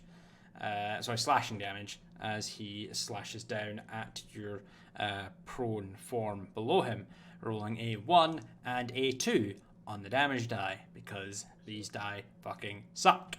Moving on to the next guy, numero 5. He's going to swing it at you, Temple. That is a 3, and that... Ooh, actually, that might hit. That is a 23 to hit you. That hits. I have a 25 AC right Wait, now. 25? No, you don't. Yes, I do. I have a +2 from Shield of Yeah, Faith. no. Oh, wait, yes, so you do. Fuck, never mind. I completely forget about that. We never used that. So used to not having it not be there. So yes, no, that will not hit you. The only way they can hit you right now is on a 20. That fucking blows. Yeah, no. Well, So I mean, yeah.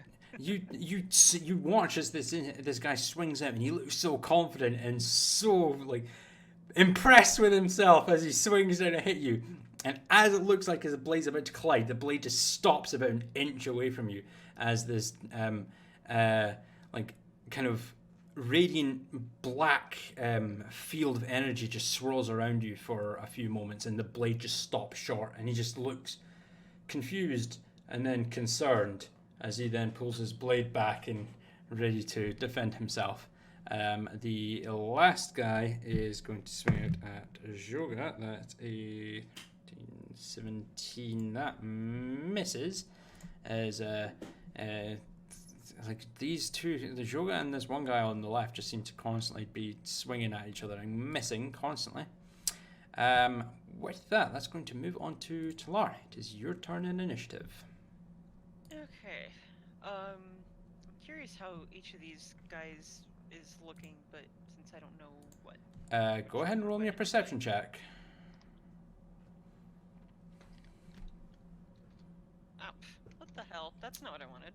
Nope, because that's a performance check. No, I hit the F by accident. Paying respects. 10. You glance down. You can see that some of them are look to be bleeding quite heavily. A couple of them look to be, well, they look like there's a couple of cuts and bruises, but other than that, I mean, you can't really see for sure with your position on top of the roof. I kind of realized that I need to move this to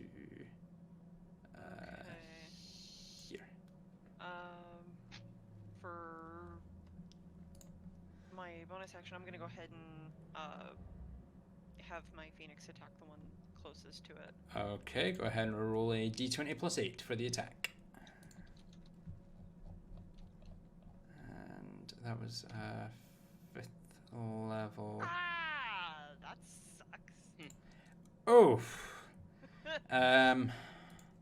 As the actually, let me read something here. It's not a whole book, is it? No, it's not a whole book. I'm reading a spell. Shut the fuck up Can't before hear I. you again.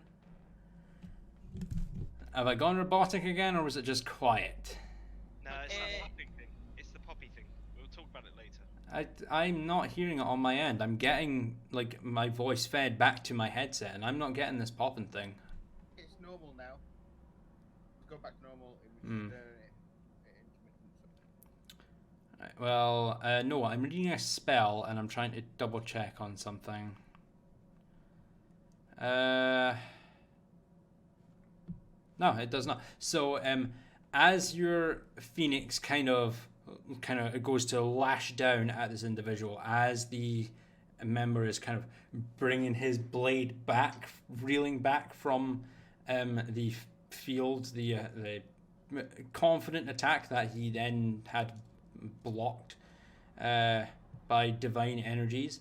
The blade just cleaves clean through your Phoenix as it just diminishes into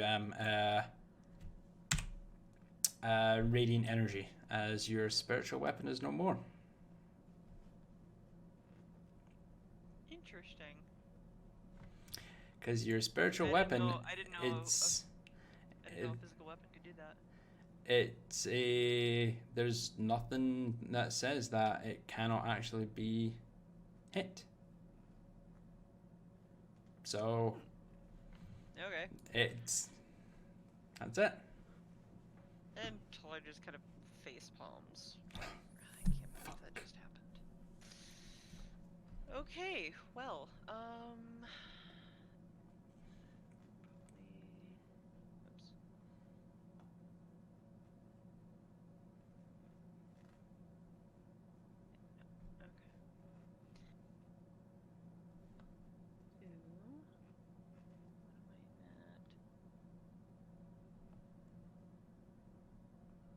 I'm gonna do another 4th level guiding bolt that'll take up my last 4th level slot towards the guy who's marked with the hunter's mark. Okay, to this one, go ahead and roll your d20 plus 8 for that, please. And at 4th level, oh, that's actually, that's weird, 7d6 of damage, apparently, not 6. I must have accidentally clicked 3, that's my bad. So yeah, that's a 19, that will definitely hit. So yeah, go ahead and roll your 7d6 of radiant damage on numero 3. Just 7. 7d6, yes, 7d6. For 23 points of damage as the bolt collides with his shoulder, just burning away the fabric in there.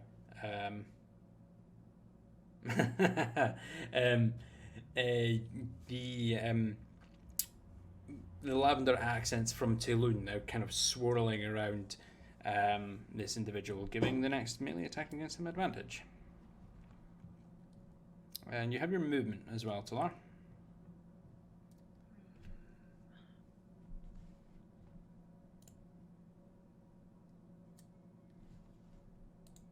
I'll stay for the moment. Stay for the moment, no problem. With that, we're moving on to Joga's turn in initiative. He's going to make an attempt on this guy ahead of him again. That's a natural 20. That's more like it. That's going to be a 2, 5 plus 5, I think it was, no, plus 6. So that is 11 points of piercing damage as he reaches up and plunges his dagger into the member of the myriad.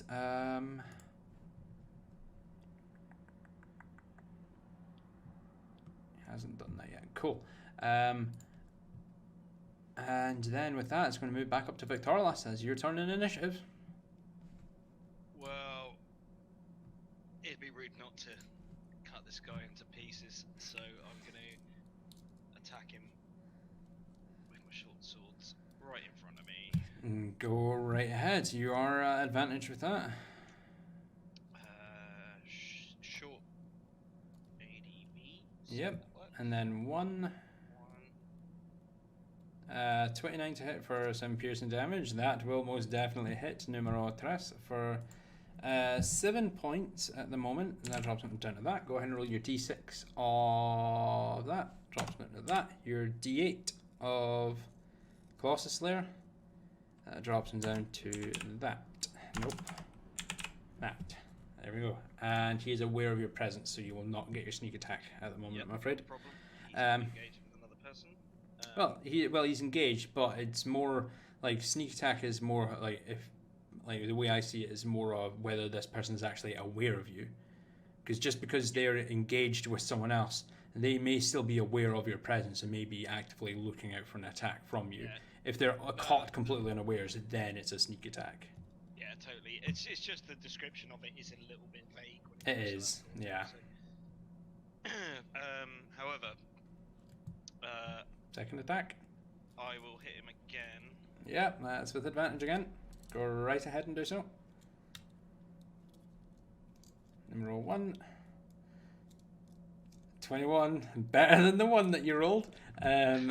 For 8, that drops him down to that. Go ahead and roll your d6. 1. Damn it! Oof. Too many ones. As you basically with a cross slash, you bring both of your short swords down, striking across this individual's back, and he just kind of lurches forward, but manages to find purchase on his foot. Kind of looks up to you, Temple, and you can see that there's now blood flowing freely from his mouth. He looks on the verge of just keeling over. Is there anything else you'd like to do? I'd like to use my Cross? bonus action to use 2-weapon fighting and hit him again, please. Yes. Hold on, let me just take a quick look here. Bonus action for 2-weapon fighting.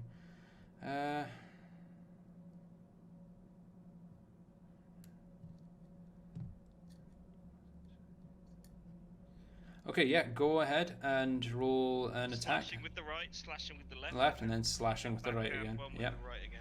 Yeah, go right ahead. I'll give you this. Number 1. Natural 20.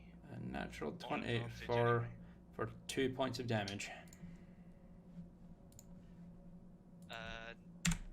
2 points know of I don't damage. You do not add your ability modifier to the damage of the bonus attack, Yeah, unless it's negative. So that's Do only I 2. get my hunter's mark though? You know what? Yeah, I'll say yes, because it is. You'd have Hunter's Mark. You have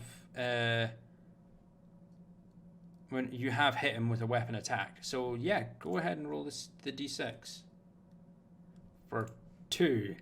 Jesus Christ! As you bring up your third attack. Chop, chop. You basically do V down and then bring your blade back across. He's shaking, and he looks like he's about to lose consciousness, but he is still standing on 1 HP. Anything else you'd like to do on your turn, Victorlas? No, I'm just gonna swipe my short sword to the ground so the blood kind of spatters on the cobblestones, and then I'll end my turn. Cool. Reach out and poke him. Temple. That'd It is- probably kill him. Temple, your turn in initiative. Headbutt him. Oh man, don't tempt me.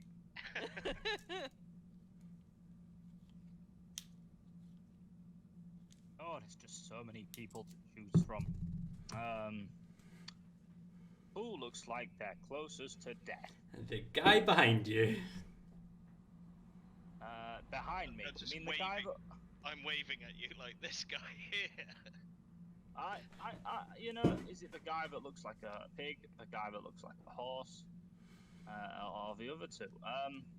Is the guy directly behind you. Behind being relative. I'm going to murder you and pose disadvantage if you I am stop that. completely right, though. Come on, right, what's behind? You know, who am I looking at? Who's the last person that you attacked? This guy. I genuinely don't know. It was the guy at the Do you top. expect us to remember which one you called a horse, a pig, and a man with a zombie face? Yes, this one, the left is a pig, the top is a horse, the one on the right, Zombie I don't face. remember. Was a zombie face like the guy you're standing on, and the guy at the bottom was something that Neftari's dinner. Yes, and I'm pretty sure you attacked horse up here. Alright, well, I'm gonna go to the guy, I'm gonna hit the guy to my south first, because, you know, there's a clear disadvantage for him there, something I'm very familiar with at the moment,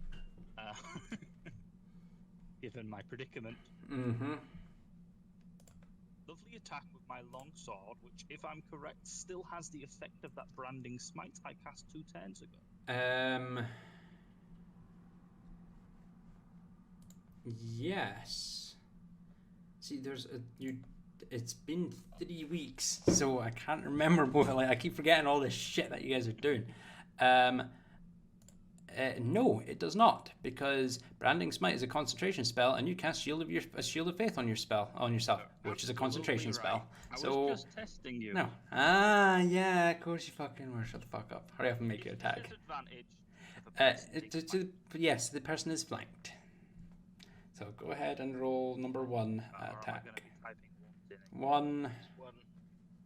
I think it's been an update to Avray, which is doing this. Yes. Go ahead and describe your killing blow for me, since this guy's at 1 health. I'm just gonna skim his nose. Just barely tap. Yeah, no, okay. You just swing, and just swing, and just takes off a little chunk of his nose, and he's just tumbles back and falls to the ground. Wow, there was a lot of momentum for that hit, but it didn't really have the same kind of bang that we're going to get with this one. And now I'm going to attack the one that looks like a pig. This one. Which? The one on the west. Pig, horse, zombie face, dinner. Clockwise. Okay, so at advantage. it is because an ally is flanking him. He's a 26 to hit for 14 points to number 6. A third level divine smite. Before you I can't speak. Expend your spell slot. Describe your killing blow for me, please. I really want to get deep in. I want blood on Neftari. Okay. So, you after you take a chunk off the guy's nose, you kind of lower your blade and spin around, bringing your blade up to the guy at your west. It catches him from his waist up towards his left pectoral, opening a large gouge into him. And as he spins away, the wound just spills open, and all his innards just spill out. Neftari, you're prone. You automatically fail dexterity saving throws as this guy's guts just spill out into a pile on your face. You're now covered in this man's gore. Go ahead and roll me a Constitution save, please. And you know what? Actually, go ahead and roll a second Constitution save. I was going to say I'll give you this advantage because you've dealt with. You're used to this kind of thing. 13. As this guts spill onto your face, you just take a bite out of sort of like a piece of his liver. And just, could do it being cooked. As you just chew on this now dead guy's liver that is now just smeared across your face. Question: does that restore any HP at all for the entire It does not. No. Not even one bit. What the fuck is wrong with you? Anything else you'd like to do on your turn, Temple?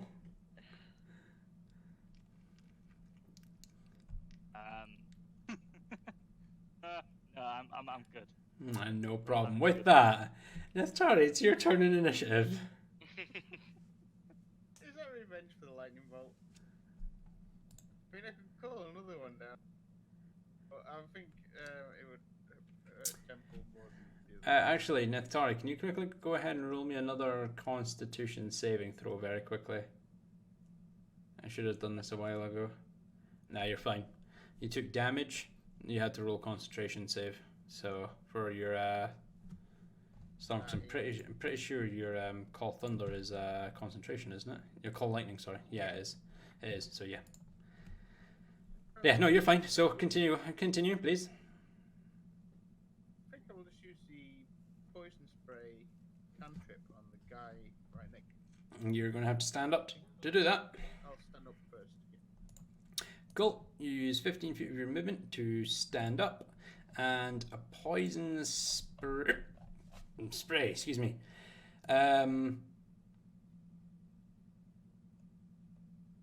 Okay. DC 12 con save. Okay, DC 14 con save. They have failed. Go ahead and roll me a D12 of poison. No, wait. 3d12 of poison damage, please. It'd help if I read things. 24. What number is he? He's number 4. You watch as like you stand up and just let loose your fingers towards this guy, and just this green mist just kind of sprays into his face, and you just watch him and just brings up vomits blood in chunks, drops to his knees, continues to vomit, and you actually watch as something vital, just kind of Mortal Kombat style, vital inner just protrudes from his mouth and dangles freely for a moment before he just collapses in a heap and expires.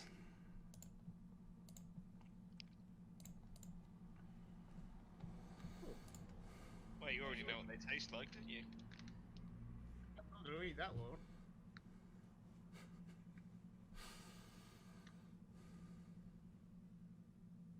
Can I use my remaining movement to try and have this other guy flank? You've got 15 feet of movement, so you can most certainly try to. Do you want 5, 10, 15 feet. Yeah, you could do that. Be 5, 10, 15. Yeah, exactly. So yeah, it's flanked, no problem. Anything Okay, else? then Actually, what? That poison spray is an action, yeah. So that's you, yeah. Yeah. Cool. After that moves on to the myriad member who kind of looks at all of you, just shakes his head, uses an action to disengage and moves 5, 10, 15, 20, 25, 30, as he then decides, no, fuck this, and starts to book it away from you. That will move on to Talar. It's your turn in initiative.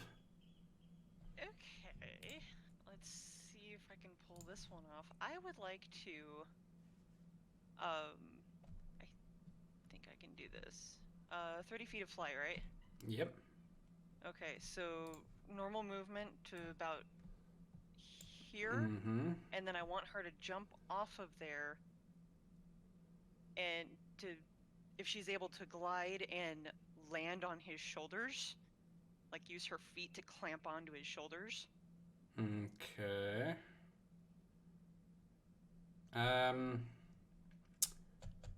Go ahead and roll me an acrobatics check for that.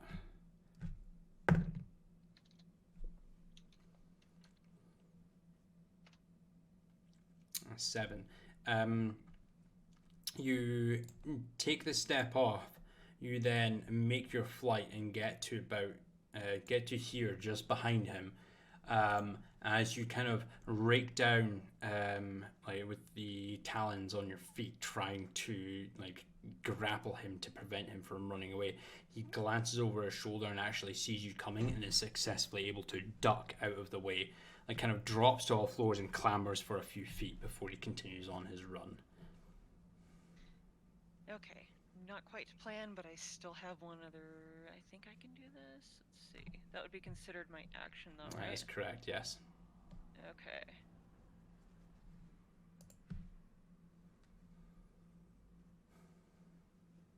All right. So 5th level spiritual weapon, right in front of him. Right in front of him. Okay. Where are my tokens? Right there. Yep. Okay. Go ahead and roll your d20 plus 8. Because I know you're about to go and attack him.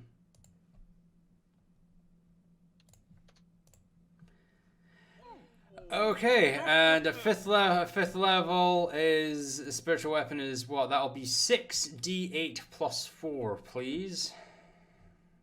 Or no, sorry, 5th level is 4d8 plus 4. My apologies. I was looking at 6th level spell slot. You've only got one of those. 4d8 plus 4? 4d8 plus 4 on a critical hit. For 19 points of radiant damage to him. That drops him down to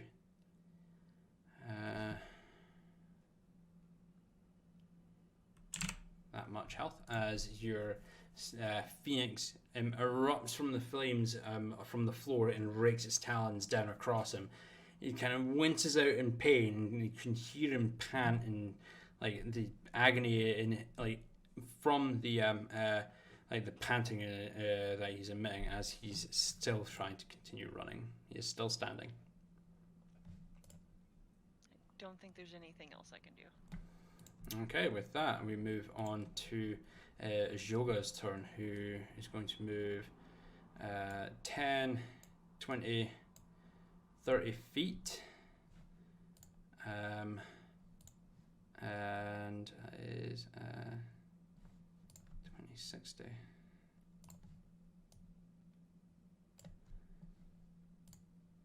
As he takes his dagger, flips it up onto the blade, and launches it towards this guy.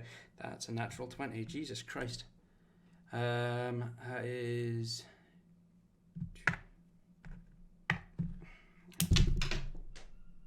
There goes my D4. 2 seconds. God damn it. I hate D4s. They're so slippery. So that was 4. I know, because your cat stole one of my D4s last time I was at your place. Yeah, I've That's got one missing. 8. I don't know where it is. 8 plus 6. 12.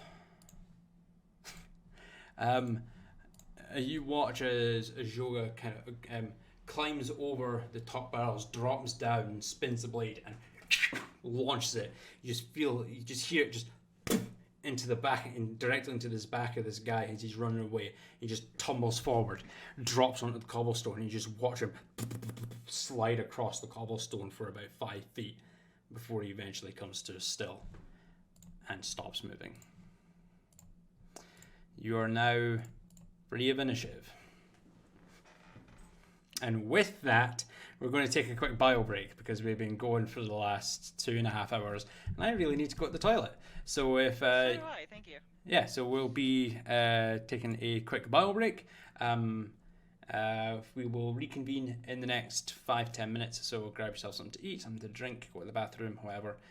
We will be back soon. Return after these messages. Scott's going to recharge his batteries. Bleep, Wait. bleep, bleep, bleep. There. And we are back. There goes the screen. Right, so after that short intermission, you're no longer in initiative. You have slain many of your foes who are now currently lying dead before you. Let me go into the GM layer here and quickly pop that back up to there. so you guys can actually see the corpse.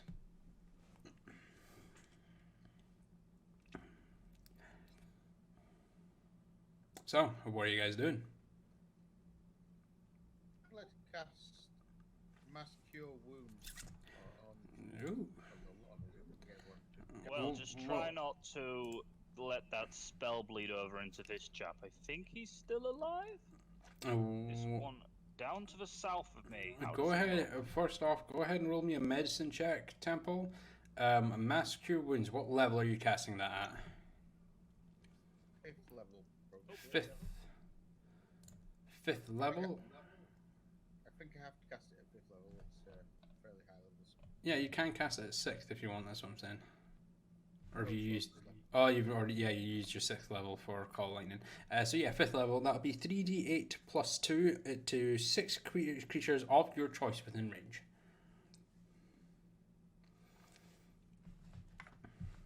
So that could be 4, 5. Yeah, that could just be all of you, the party at the moment. Don't worry about me. I'm fine. So everyone regains 22 HP.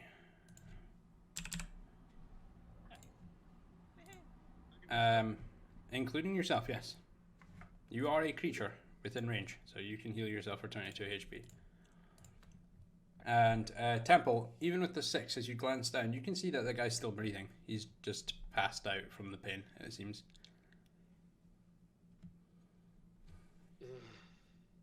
Well, if anyone wants to try their hand at the whole questioning thing where I failed last time, we might have a candidate here, and I'm just going to give him a nudge with my foot. This one. Oh, and torture somebody. Oh, no, let's just get information out of them and then get... Majoga just walks around you all and just kneels down next to him.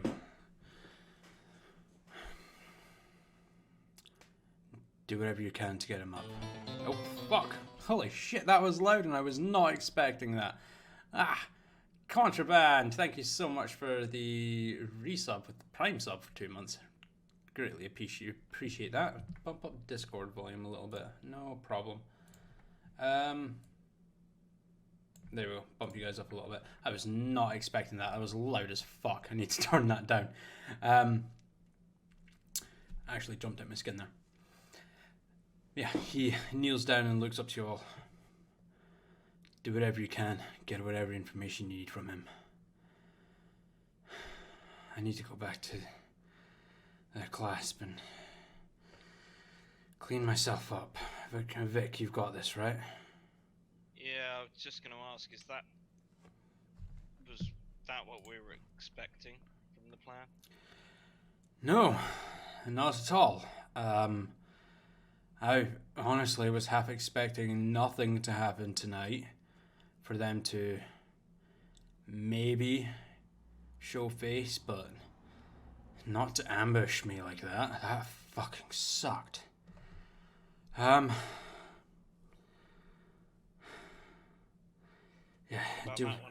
What about that one down there? The one with the arcane skills? Well, I mean, as he kind of just nudges the corpse with his foot. I mean, I don't think anything's going to happen with him, so... I mean, it's common for you thieves to, He just kind of glances around at... lots of skills. He just glances around at all of you. You can all cast magic in some way, shape, or form. And you think magic is that uncommon? No. It's not that uncommon. We don't really look for active magic users, but again, we're not the Myriad. Their members are different from ours. Just do whatever you want, do whatever you can, take whatever you want. Just leave the bodies here. I'll get my guys onto this and they'll get this cleaned up, but I need to go and clean myself up. And you all kind of glance over to Joga. I'm not even going to have you roll for this. You can see that where he's been struck, like his face is kind of battered and bruised. His clothes, like the black clothes that he's wearing, alongside like the leather padding that's there for his armor, where it's torn, you can actually see that the black scales, some of the black scales that have been dislodged, are now actually showing a hint of white to them. Right. Or, I'm assuming Talar sees this then. Oh yeah, Talar, you will all see this.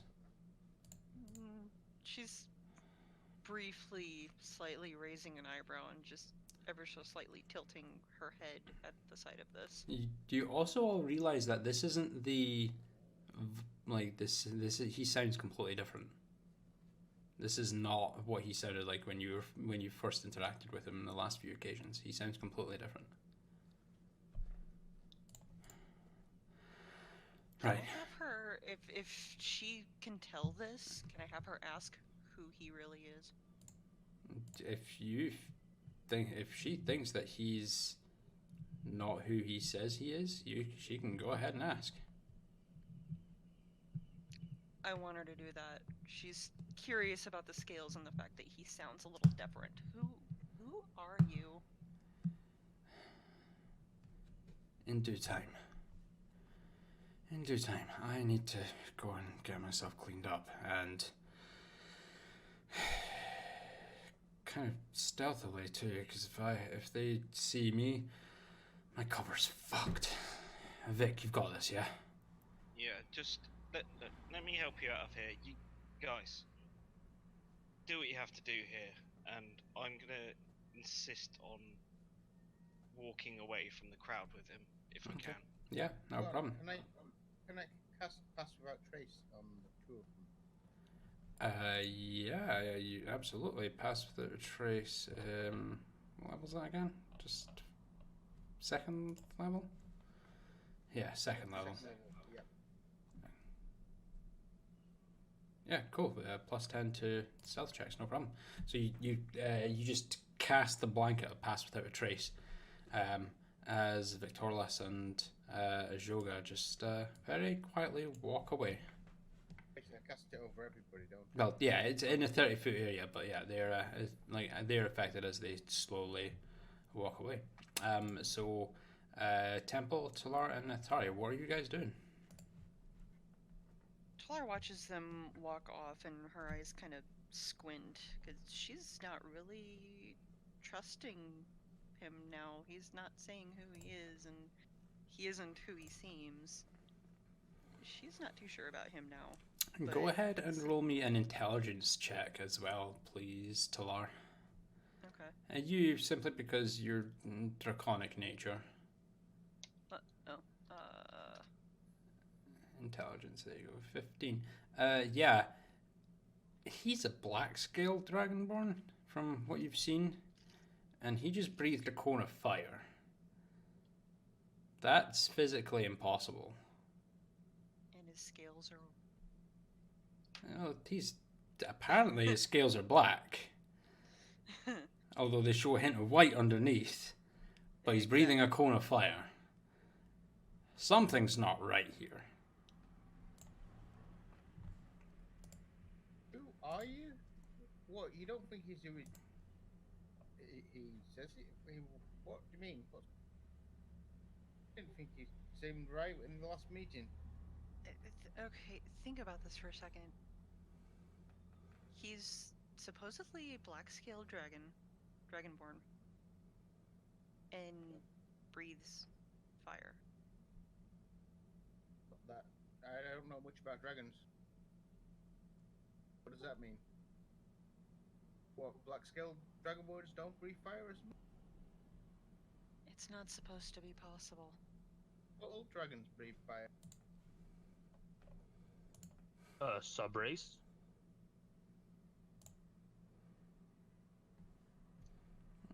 Talar, if memory serves, being a black scaled dragonborn, they should actually be breathing a line of acid, not a core of fire. Something like it's not. He isn't breathing the weapon that he should be.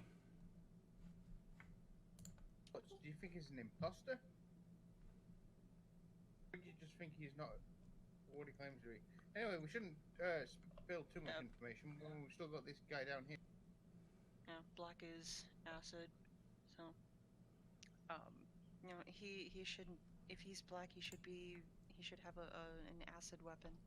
Maybe he's just really Not- dirty. I don't know. I don't trust him. But I mean- we need to focus on what's at hand at the moment. This individual here may have information, and he's currently unconscious.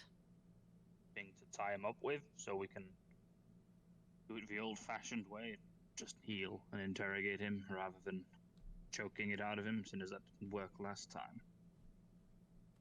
Let's tie him up. I think I have a rope in my equipment. I believe you have 50 feet of hempen rope in your equipment. Is my equipment on me or is it back in the bedroom? No, you've still got it on you. Okay, let's tie him up and eat the rest. Loot the rest, of course. When he's bound, I would like to cast first level cure wounds. Okay, no problem. Go ahead and cast your first level cure wounds. When he's that- awake, I'll cast Zone of Truth. So it's 1d8, sorry, plus 4. 1d8 plus 4. And Zone of Truth. Hopefully that brings him into 10. consciousness. Yeah, no, it does. He as you bound him up, arms and legs, and you like kind of sit him up against the barrels. He after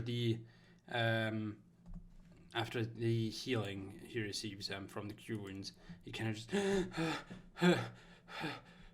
kind of like shifts his arms, trying to inspect his face from the massive chunk that's now missing from his nose. Kind of glances up to you all as there's the pink aura that kind of is emitted from the floor from beneath him as you cast Zone of Truth.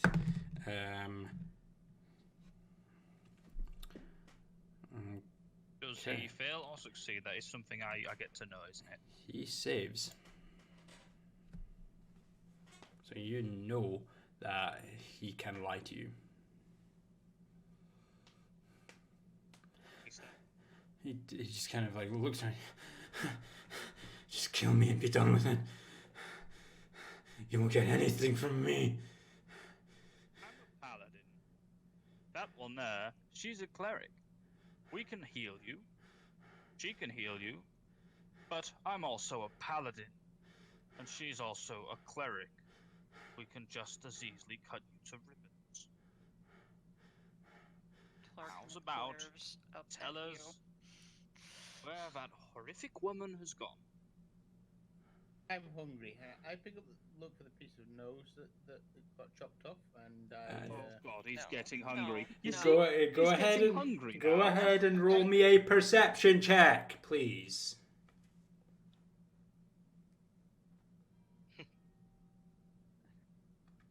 $21. You are able to find the chunk of nose that's on the ground, and as you pick it up and look over, you see him.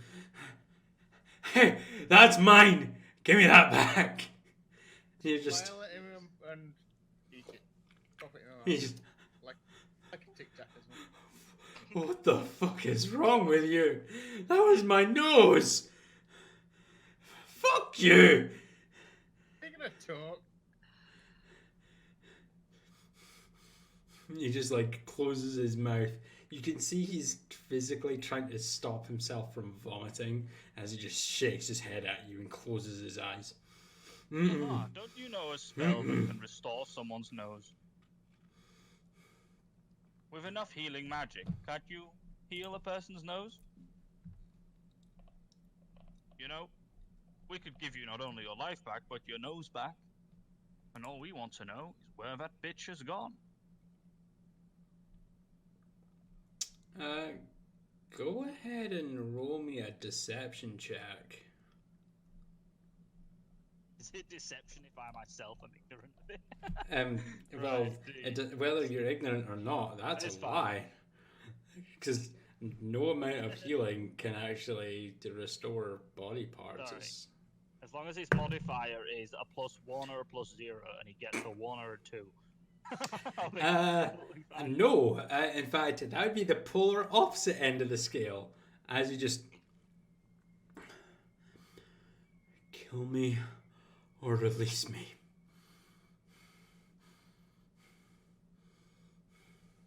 Those words sound eerily. Yes, I think they're all trained to withstand anything we can do to them. Should we just let him go back to his little pot? So, you know, next time we see him, we can cut another piece of him off. We could let him go because It'll be fun. No. You could be my new nemesis. Please You just, like that? please I'm just gonna shake let him me by his go. Please just let me I'm gonna go. shake him by his collar. You could be the Caped Crusaders' first real recurring character. You could be the villain that keeps coming back. Keeps What the fuck are you talking about? I'm shaking him. He could get you an eye patch. An eye patch. Is my hat still on? Yes, He could go, get you an eye patch. go ahead and roll me an intimidation check at advantage, please. God. Talara's sitting here. She's like, "What are you doing?" 2. Int. Yeah, I think it's been an update with Avery. It's like it's giving you more options to pick from. No. So exclamation point C int space ADV and then it would be 2 and then hit enter. That's it. Or just a full word, apparently. Or the full word. There you go. 19. Okay, just leave me alone.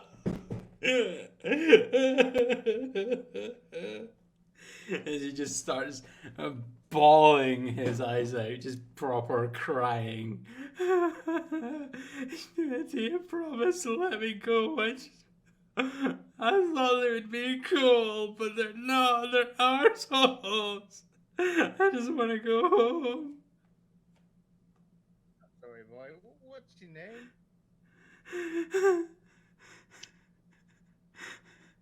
Clive. Clive, come on now. Don't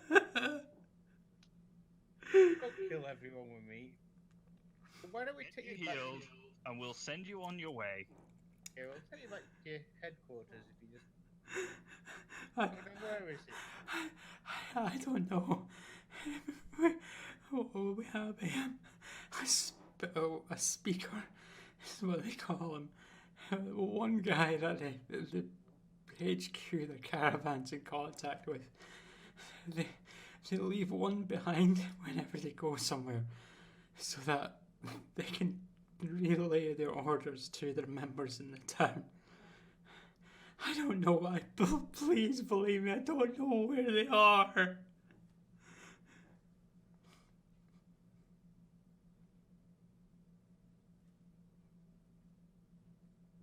Do you know how we might contact these people? I know the guy was. He was a dwarf. He had a name. Began with an S.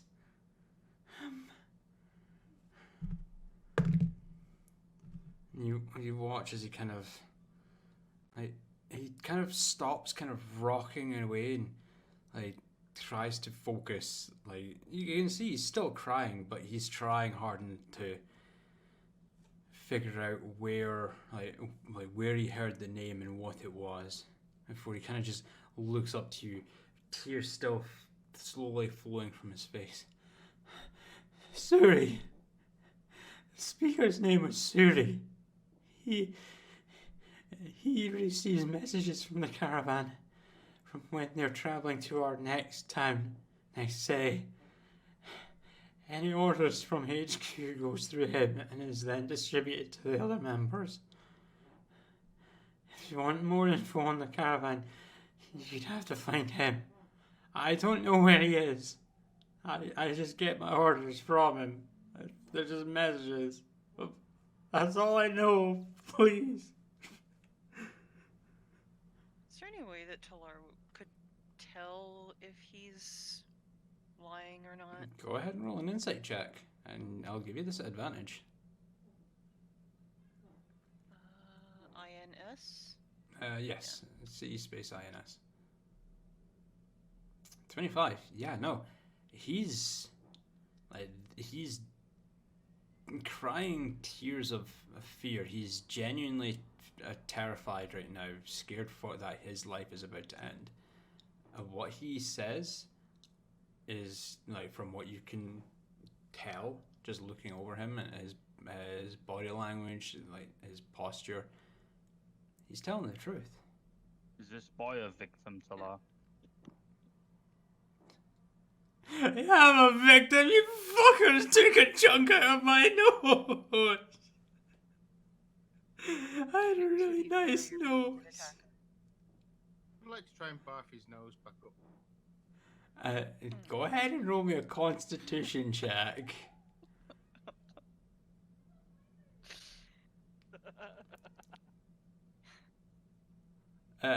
You just kind of like turn away and put two fingers down your throat, just burning up a ton of bile, and looking through it, the chunk isn't there. You actually drop down to your knees and just sift your hands through your own bile. Just, no, nothing there. Oh, I thought that would have come back up. Oh, God. Sorry. It might be done. Have you got any healing spells? We Just didn't- send him on his way now, Talar. We didn't attack you. We attacked the other guy. You jumped in. You attacked us. You didn't have to come out. We could have just had him, taken him nice and quietly, and then that would have been it. I wouldn't be here. I would still have my nose. I just want to go home. We were trying to defend someone. We saw a bunch of you attacking one person. We were trying to defend that person. Why did you attack him? Well, you know who he is, don't you? He's the leader of the Clasp. He's an asshole. We're just trying to make a living here, too. Come now. Let's just send him on his way. Talara reaches out and very gently places her palm against his cheek. And let's see. And the moment you touch, like you even remotely touch him, kind of like presses down on you and just pushes your hand away from him. Just, don't touch me! You've done enough. She gently does it again And I attempts cure need you to wounds. make a strength check, please.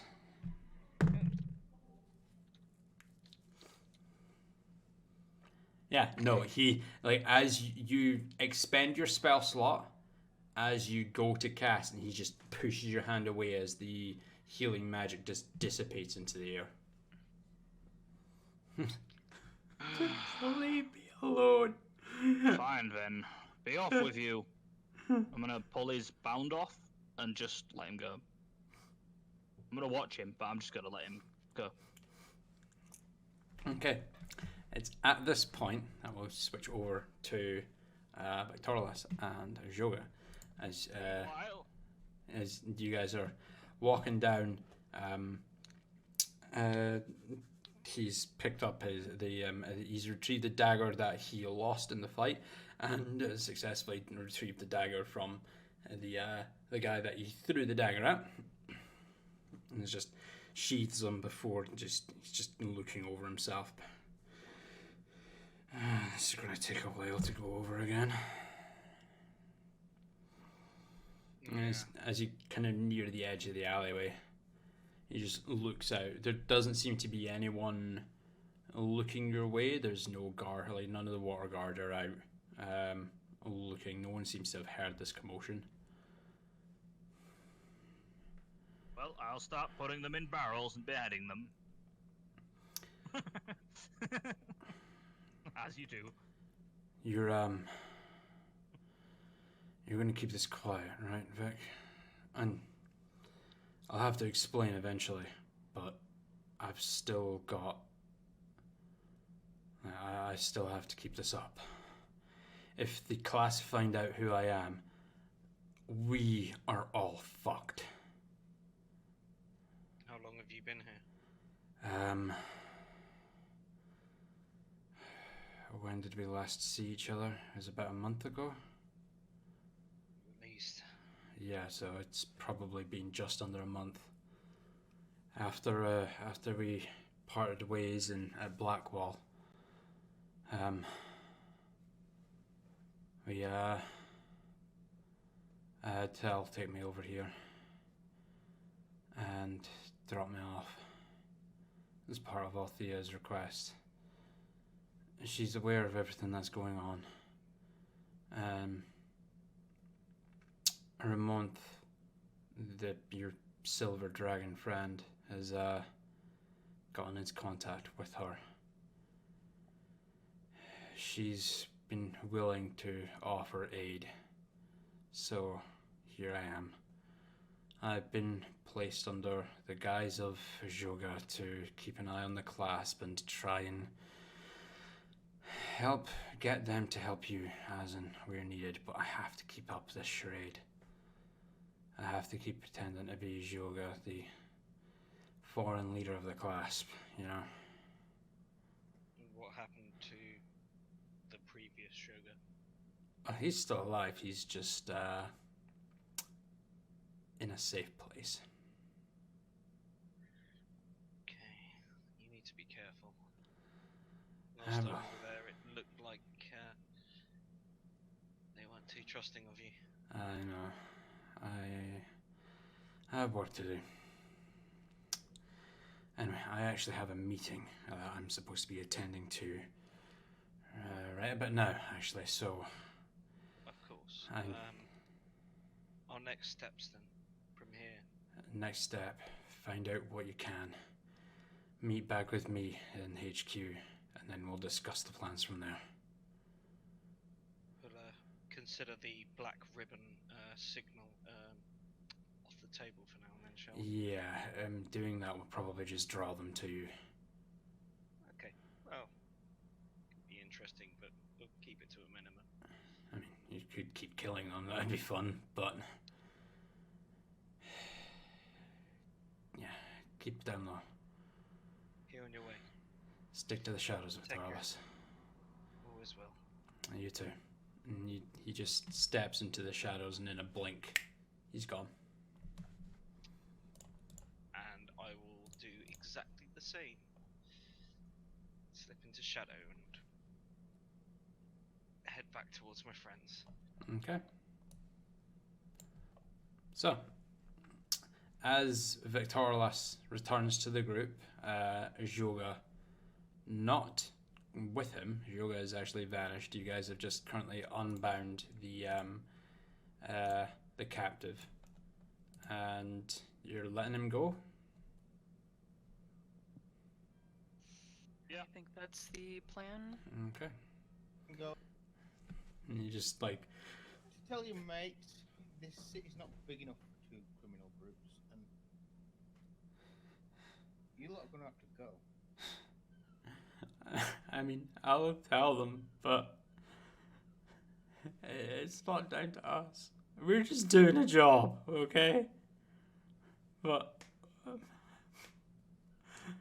I'll let them know. And I'm handing in my resignation as well. Fuck this. This isn't what I signed up for. As he just slowly, like, hobbles away. Okay, it was Well, Clive. I'd be wasn't happy it? to be a reference if you need one. As he's slinking away, Talar will cast one last healing word towards his direction. That way she's not touching him. Okay. But like as he turns his back, she casts it. Okay. Go ahead and roll for the healing word. Let's see, just second level higher. What so level? 2d4. Second. Second, yeah, 2d4 plus 4.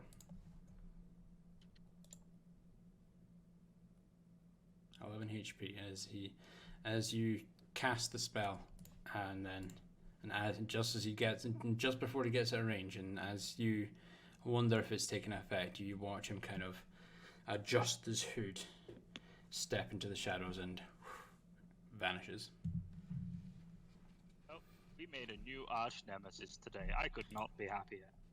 Yeah, you know the Myriad are gonna kill him, by the way. Huh? Do you really think they'll let people leave their group? I'm gonna say, hey, you guys all did that alleyway to kill the Yoga, and you're the only one that's still alive. Okay, what's going on here? Why did they let you live? You know, at least we weren't the ones that did it. So, I assume you learned what you needed to know. Oh, we got some good information out of him.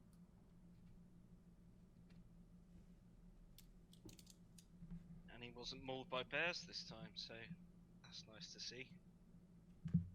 No, tell me, did we meet somebody called Suri?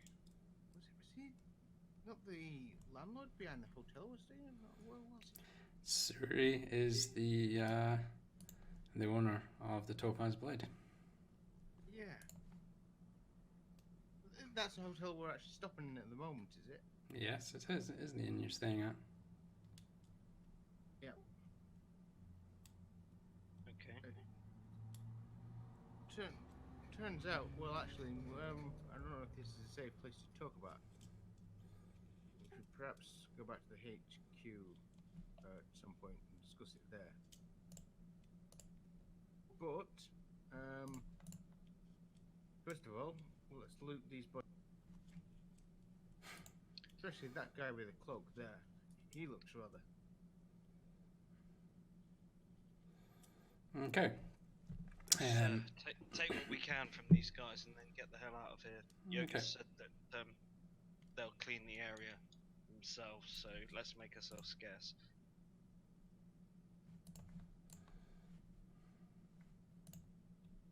Right. As you go through all the bodies, I actually just need to quickly double check something here.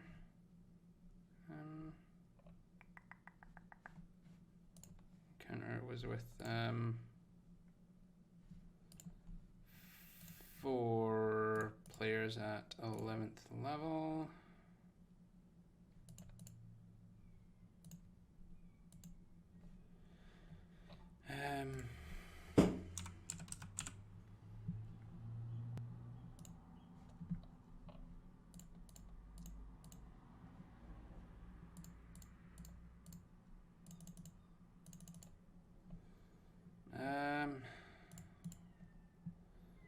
Would that be?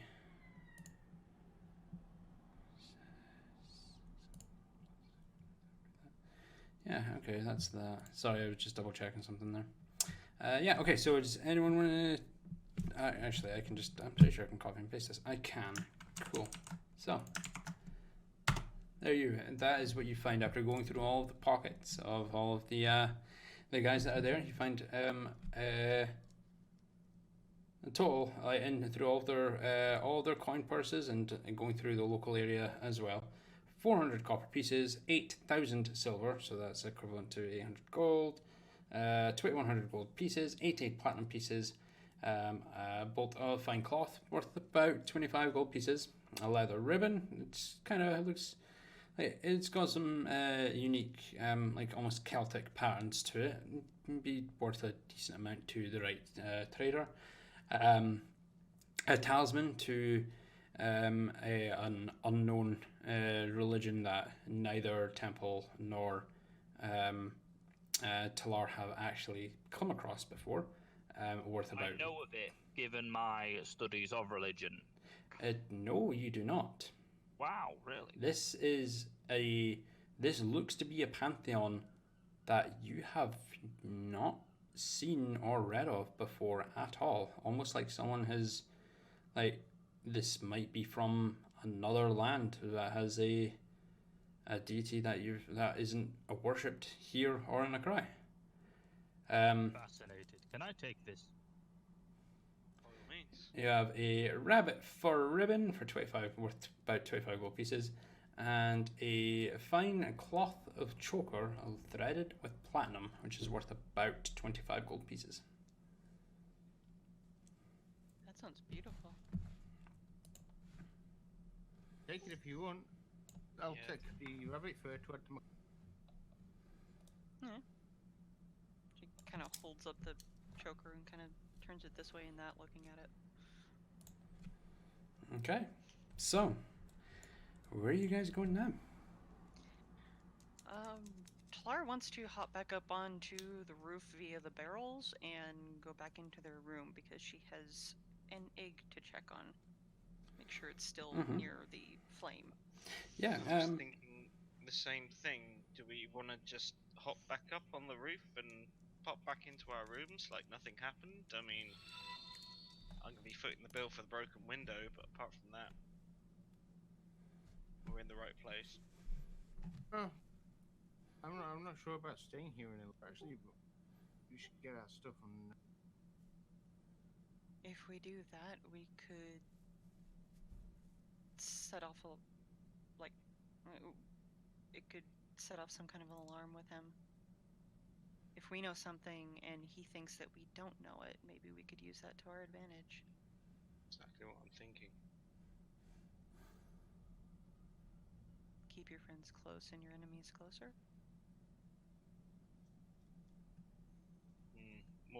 We know more than you do.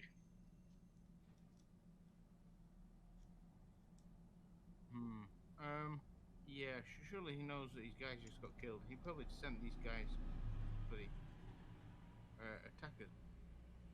Okay, well then let's proudly and strongly collect our belongings from the establishment and leave. Maybe with a complaint on the way out.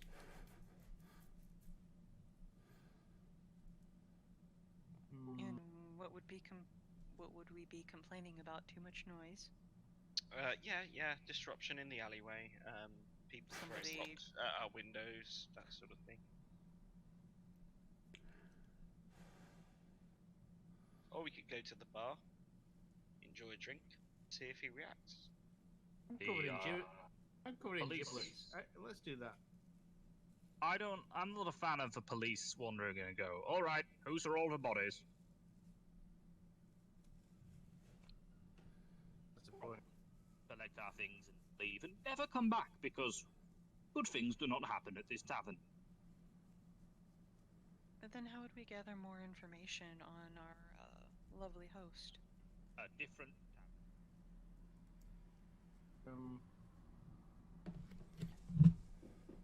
Right. I suggest a few of us go and collect what's left of our belongings. I really would like to walk down the stairs and through the main entrance of this place as I leave. Okay, so what we'll say for this, because Talar, you were already climbing up onto the roof. Right. You and Victorious both make your way in. Are you going to be leaving back through the window once you've collected everyone's stuff, or do you want to follow Victorious down through the main hall and out the front door?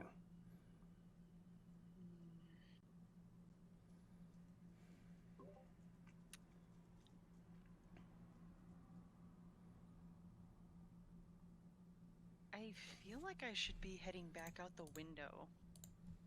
Just let him walk Okay. out. On Okay. the way there, I just want to say, Talar, what have you left in there? What's so precious to you?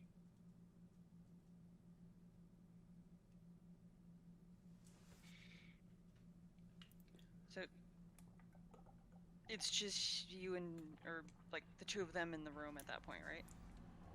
This is as you guys are climbing up, so Nektari and Temple are within earshot. Okay, I'll wait. I'll wait before I ask the question. I don't want to. Okay. I'm trying to figure out what the where to put these bits of cloth and leather ribbons and stuff on my. Assuming I can have those. On the cloak that you Well, currently don't have. Divided Down between- at the tailors, isn't it? Yep. You got the talisman, and Talar's got the choker. So I'm just looking at the ribbons and things. She hasn't put it on or anything, but like Okay. she's got it in her little pack or whatever. No problem. So then you. Neftari, Talar, and Victoralis. That is about 1/3 of each of the gold. Although, to be honest, we seem to be doing quite well just having Neftari hold all of it. Spend it all at once. Anyway, as you guys progress into the room, Victoria's making sure that you're out of earshot of the other two. You go ahead and pose your question to Talar. Was it so precious that you've got to come back for? She looks at him for a moment and then looks down at the end table where there's a small bit of her leather armor sitting next to the small flame that's right there, and she looks back up at him, looks back down at it one more time, and then reaches over and slowly pulls aside a piece of the cloth. And the leather. within that, Victorialis, is one of the Hydra eggs. Wow. It's still alive. Okay. And Oh. Go ahead and roll me an animal handling check first, Talar.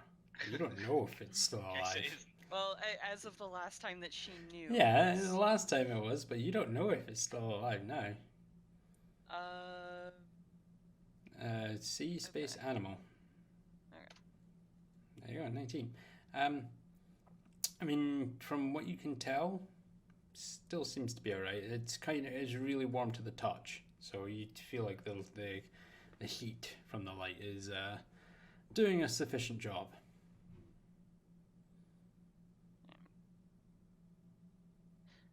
So that's what I've had for the last few days.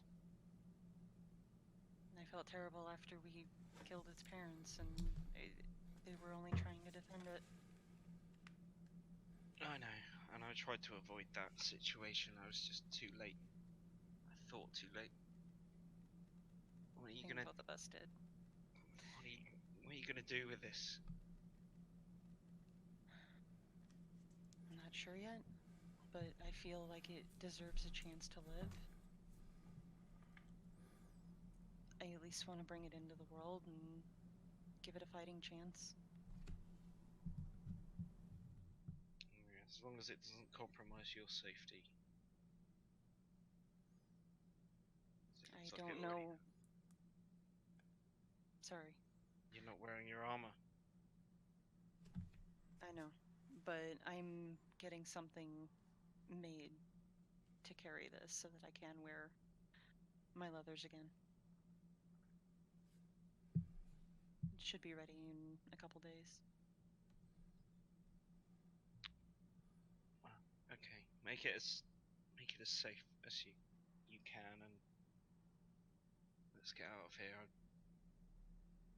I just wanted to ask you one more question, and whether you can see something that I can't. But in that fight, this cloak has saved me from countless strikes. But as that sword came down, Ghost Image seemed to be struck, be hurt.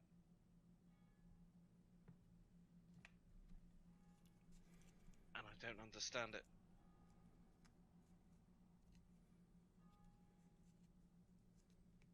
Would Talar have actually noticed anything about that? You were not paying attention to it, so no.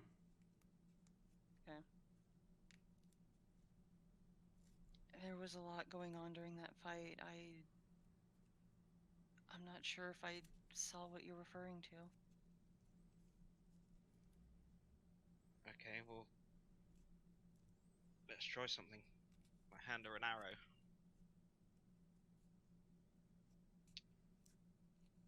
Attack. Stab.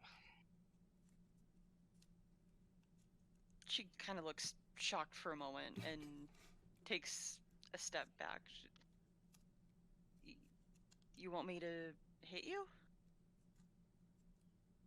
Well, try to hit the less solid one if you can, but I'm hoping the cloak still works.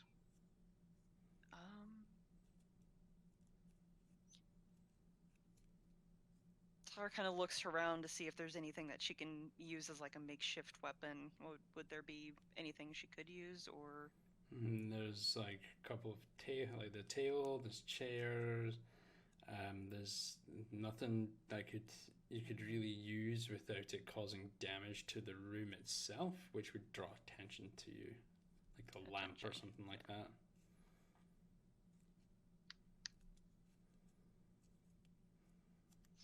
It's okay. I'm fine. I can heal myself if needs be. If this doesn't work, I want to see if you can see what I see. And if you strike the other image, I want to know if it's harming me or something else. Okay. I'd like to have her basically try and do a full-out punch at the mirror image. Okay. I'm not even going to have you roll for this, since you're actively trying to hit the displaced form of Victorlas, as the cloak kind of senses the threat coming. It displaces. You see the kind of almost solid visage of Victorlas appear before you.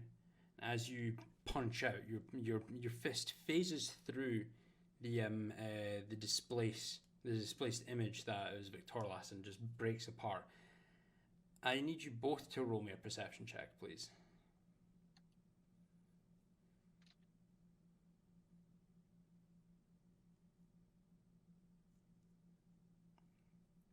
And as you kind of like pull back from the punch, the form kind of reforms, and you both see a look of pain on the displaced form that does not match Victorlas's expression before it fades back towards the cloak. And Claire steps back with a look of shock on her face. My goddess, what was that? It's the first time I've seen it happen. I don't understand how displace a beast can be tied. I don't know. I worry so much that I understood. I don't understand anymore. So much of my reality is no longer my reality. And this is just another thing. Can you sense anything spiritual from this cloak? Can you feel anything? Does it have a soul or an entity to it?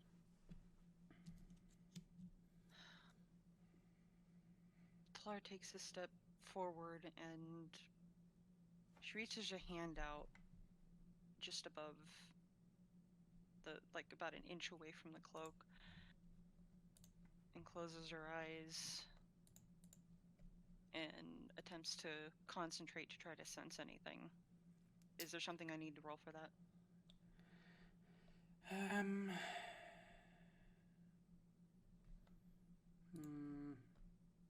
I'll take a quick look here.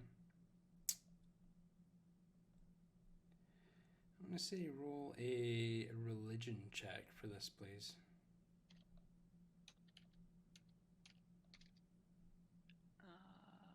REL? Yeah. Not 20. The cloak itself, nothing at all. As you focus in on it, there's no sapience from it. It's not sentient. There's no good or evil energy being emitted from it. It's just an enchanted cloak of displacement. That's it.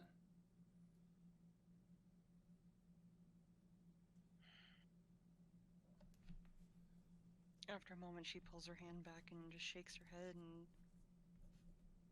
I don't sense anything at all. It's just a cloak. But you saw that, right? Yes. That wasn't me. That wasn't just an image of me. That was something else. It showed pain where you didn't. Yeah, that's what worries me. Okay, let's... Maybe... God forbid, maybe Temple can shed some light on this, but for now I think... maybe we should get the hell out of here. I agree. I'll gather my stuff. I'm going to head back out the window and make sure the others are okay. I'll meet you out the front. Very well. Okay. Now, Victoria, so are you doing this stealthily or not? No, I'm not doing any of this stealthily at all. Cool. You, Talar, you make your way out onto the roof and down the barrels, and rejoin Temple and Natari. You all managed to make your way around to the front of the Topaz Blade. Victorious, after like making sure that all of your belongings and everyone else's belongings have been collected, nonchalantly open the door and just waltz your way down the hall, loudly down the stairs, and as you glance around the main foyer of the Topaz Blade, where all of the small tables, the booths, the small stage, and even the bar, completely devoid of life. No one is out at this time. It is pushing like 1, 2 o'clock in the morning after you'd stayed up and the fight. There's no one awake at this moment in time. And nobody was woken by the lightning strikes. They're heavy sleepers.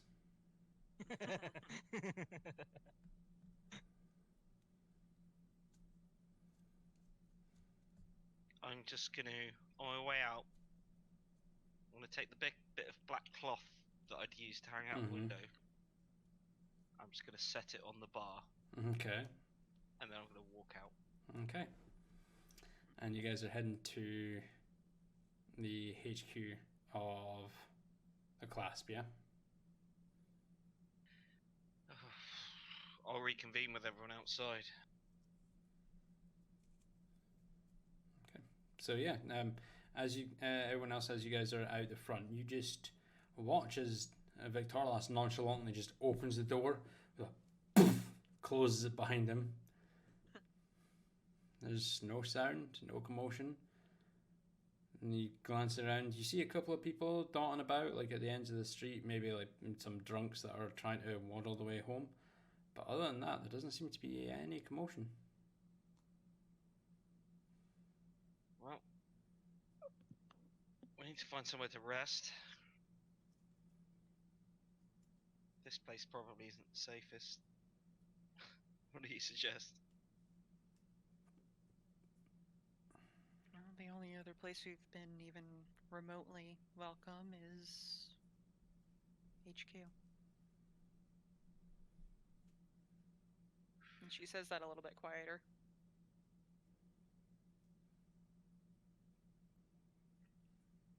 Got a bit of a bad feeling about going directly there. You're not the only one. Let's maybe see if we can find somewhere else to sleep for the night. She kind of looks around and nods her head. To be honest, the way these people have, this town, this city has seemed so far, it'd be safer in the bloody woods. Not that I'm suggesting we go sleep out with the wolves, of course. It's just that at least the wolves out there won't stab you in the back. Try to chew it. I have no problem with sleeping in the woods. Well, we've done it before. Letari? It's fine for me. Choice of food, back to nature. That's how I prefer it. Let's head out of town and find ourselves a campsite for the night. We'll come back in the morning. Okay. So, you guys. You guys do know that we know this guy's name. There are certain spells once you know somebody's name. You can use to talk to them. Such as a dream. If you want. That's an interesting idea, Letari. I like it.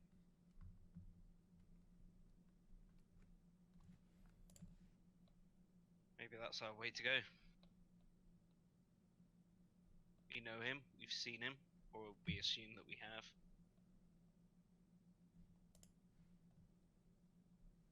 If you can give him a message, maybe that protects our allies and keeps us safe. At least for a night.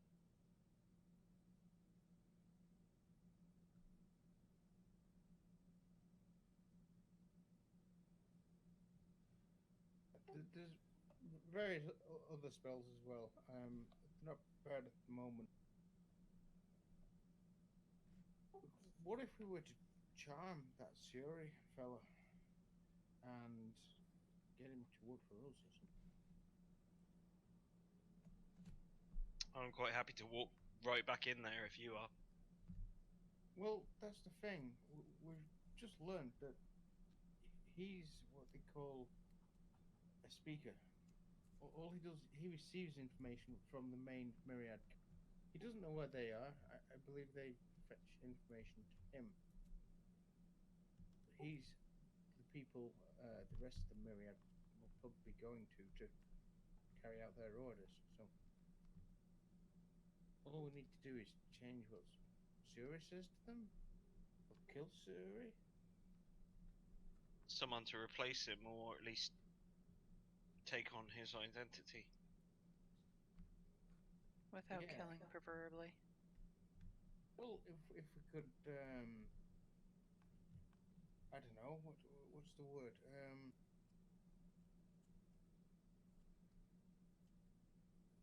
We just need to control him. Exactly. Persuade him. He's on the wrong side. Is that something we want to do now? Is there such a spell as possession? Sounds like a tall order. Minds aren't easily swayed.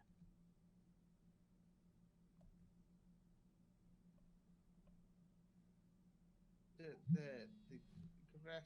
DM the Gias spell is how you pronounce it. Geese. Gaius, I believe it's pronounced. Yeah, could such a spell be used? What level spell is that? 5th level enchantment.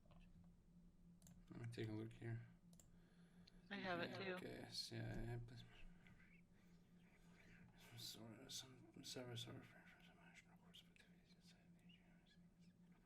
You place a magical command. Yeah, on a I'm reading. creature I'm reading. I'm reading.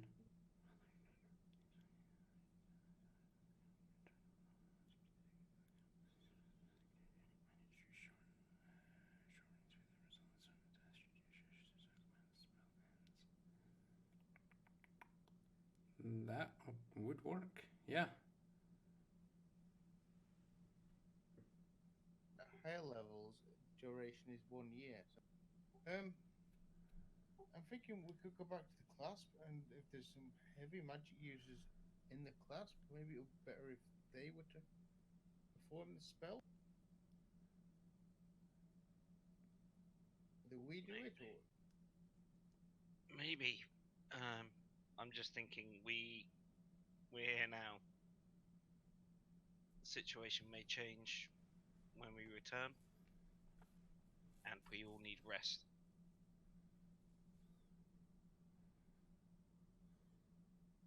We Yeah, either let's go and make do camp something this. now, or we do something later.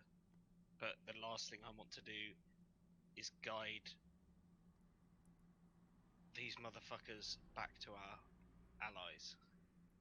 If we're being followed, We guarantee you we're being followed. got pass without trace on. It's a fair assumption. So either we Yeah. stand in broad daylight and make our declaration, or we sneak away and come back another day. I think rest for tonight and return tomorrow may be our best choice. Well, Neftari. it must be. It must be near dawn already. We went to bed last night and got woken in the middle of the night. Was it? What time did we get? So it's currently around 2 o'clock in the morning. Okay. Oh. Right. And for you in Neftari, your recent experience with the Myriad members, you've only actually come across one magical user. You're passed without a trace. You know that you can only be tracked by magical means by using it. It's still active. It's only been about 15 minutes, so you've got about 45 minutes of being able to travel without leaving any kind of traces behind, only being able to be tracked by magical means. Okay. Let's put some distance between here and us then. So do we go to the forest, or do we go to HQ? I think to eliminate any risk of anyone else finding HQ, then we should just find a random spot in the middle of the forest and continue on later. So I don't know about you, but 2 or 3 hours worth of sleep I don't think is enough for us.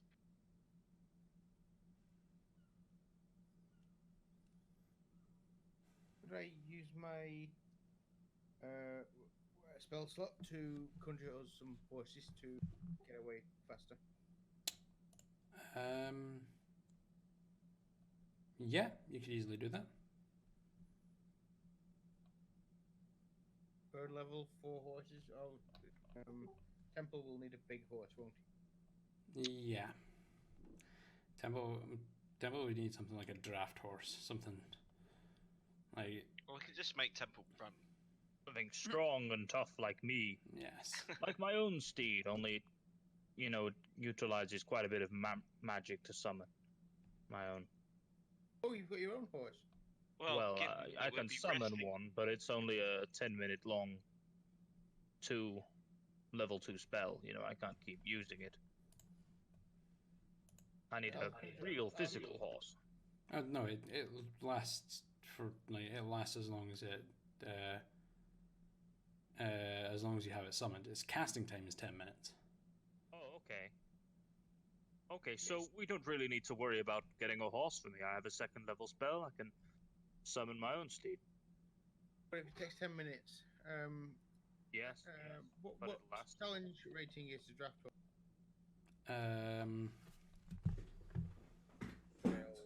Shit.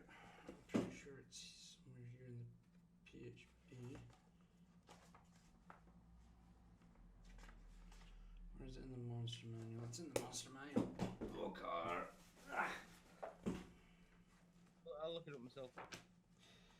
Draft horse challenge rating is 1 quarter. Draft horse? A draft horse challenge rating is 1 quarter.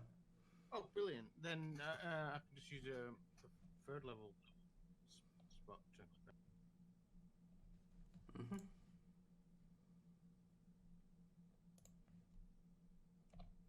And that gets you up to 8 of them, yeah. So you can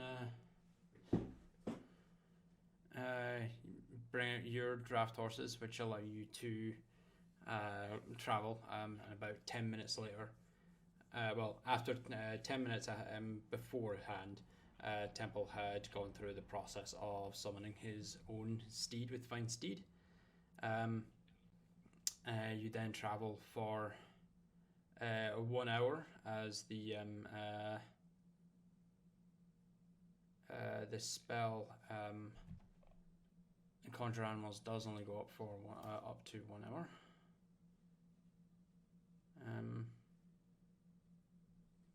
But after that, you've managed to get several miles away, where you find a decently sheltered covering in the forest, where you're all able to settle down, set up camp, and prepare yourselves for the rest of the evening's rest before potentially returning back to Stillben, where you will continue on with your next chapter of your adventure.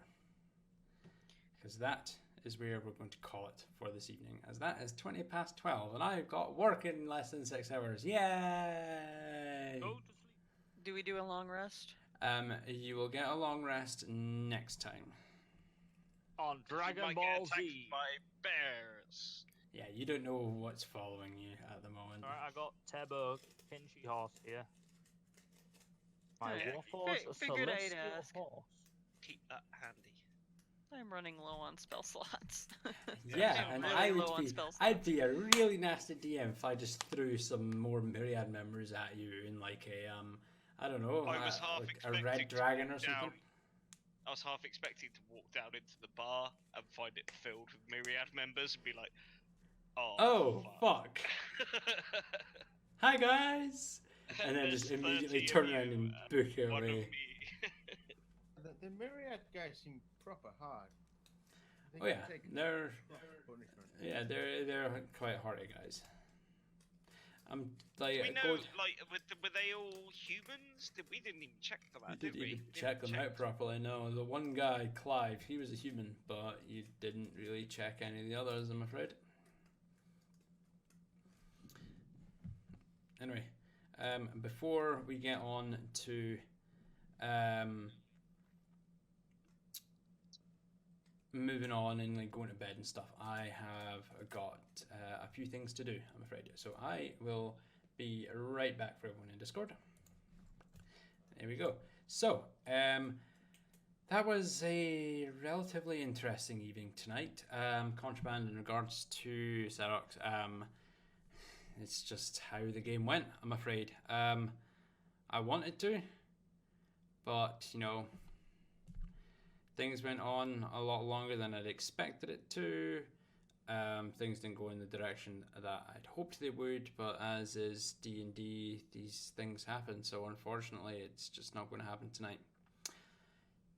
That being said, however, I do want to thank, yes, it is a steaming pile of shit, but it's nothing that I can control, I'm afraid. But anyway, Magmahawk, Ryan, thank you very much for the follow. Contraband for the Prime sub. I really appreciate that. And Zed the Beans, Chris, thank you so much everyone for the follow. Next week, I will not actually be here on the Sunday for the stream, unfortunately, as I will be away down south to LaveCon for the weekend. So I won't have a laptop or anything with me, so unfortunately I won't be able to stream the D&D session next week. The week after that, the 14th, I believe that will be. Yeah, the 14th. One of our players will be missing, so I'll be able to host a session. Probably see about doing like a one-shot adventure for that, but the main campaign probably will not continue on until the 21st, I'm afraid. As, you know, scheduling stuff does kind of conflict, but we'll just power through it. However, I hope you guys have enjoyed tonight's episode, the second episode of Dragons and Dungeons, because that's a creative name and I really need to come up with something better. But yeah, I hope you guys have enjoyed, and I personally will see you guys throughout the week as I get back into my Elite Dangerous stream at some point, probably tomorrow today for me in the afternoon. And we will continue with the D&D the next opportunity I get. I hope you guys have enjoyed, and I will see you guys next time.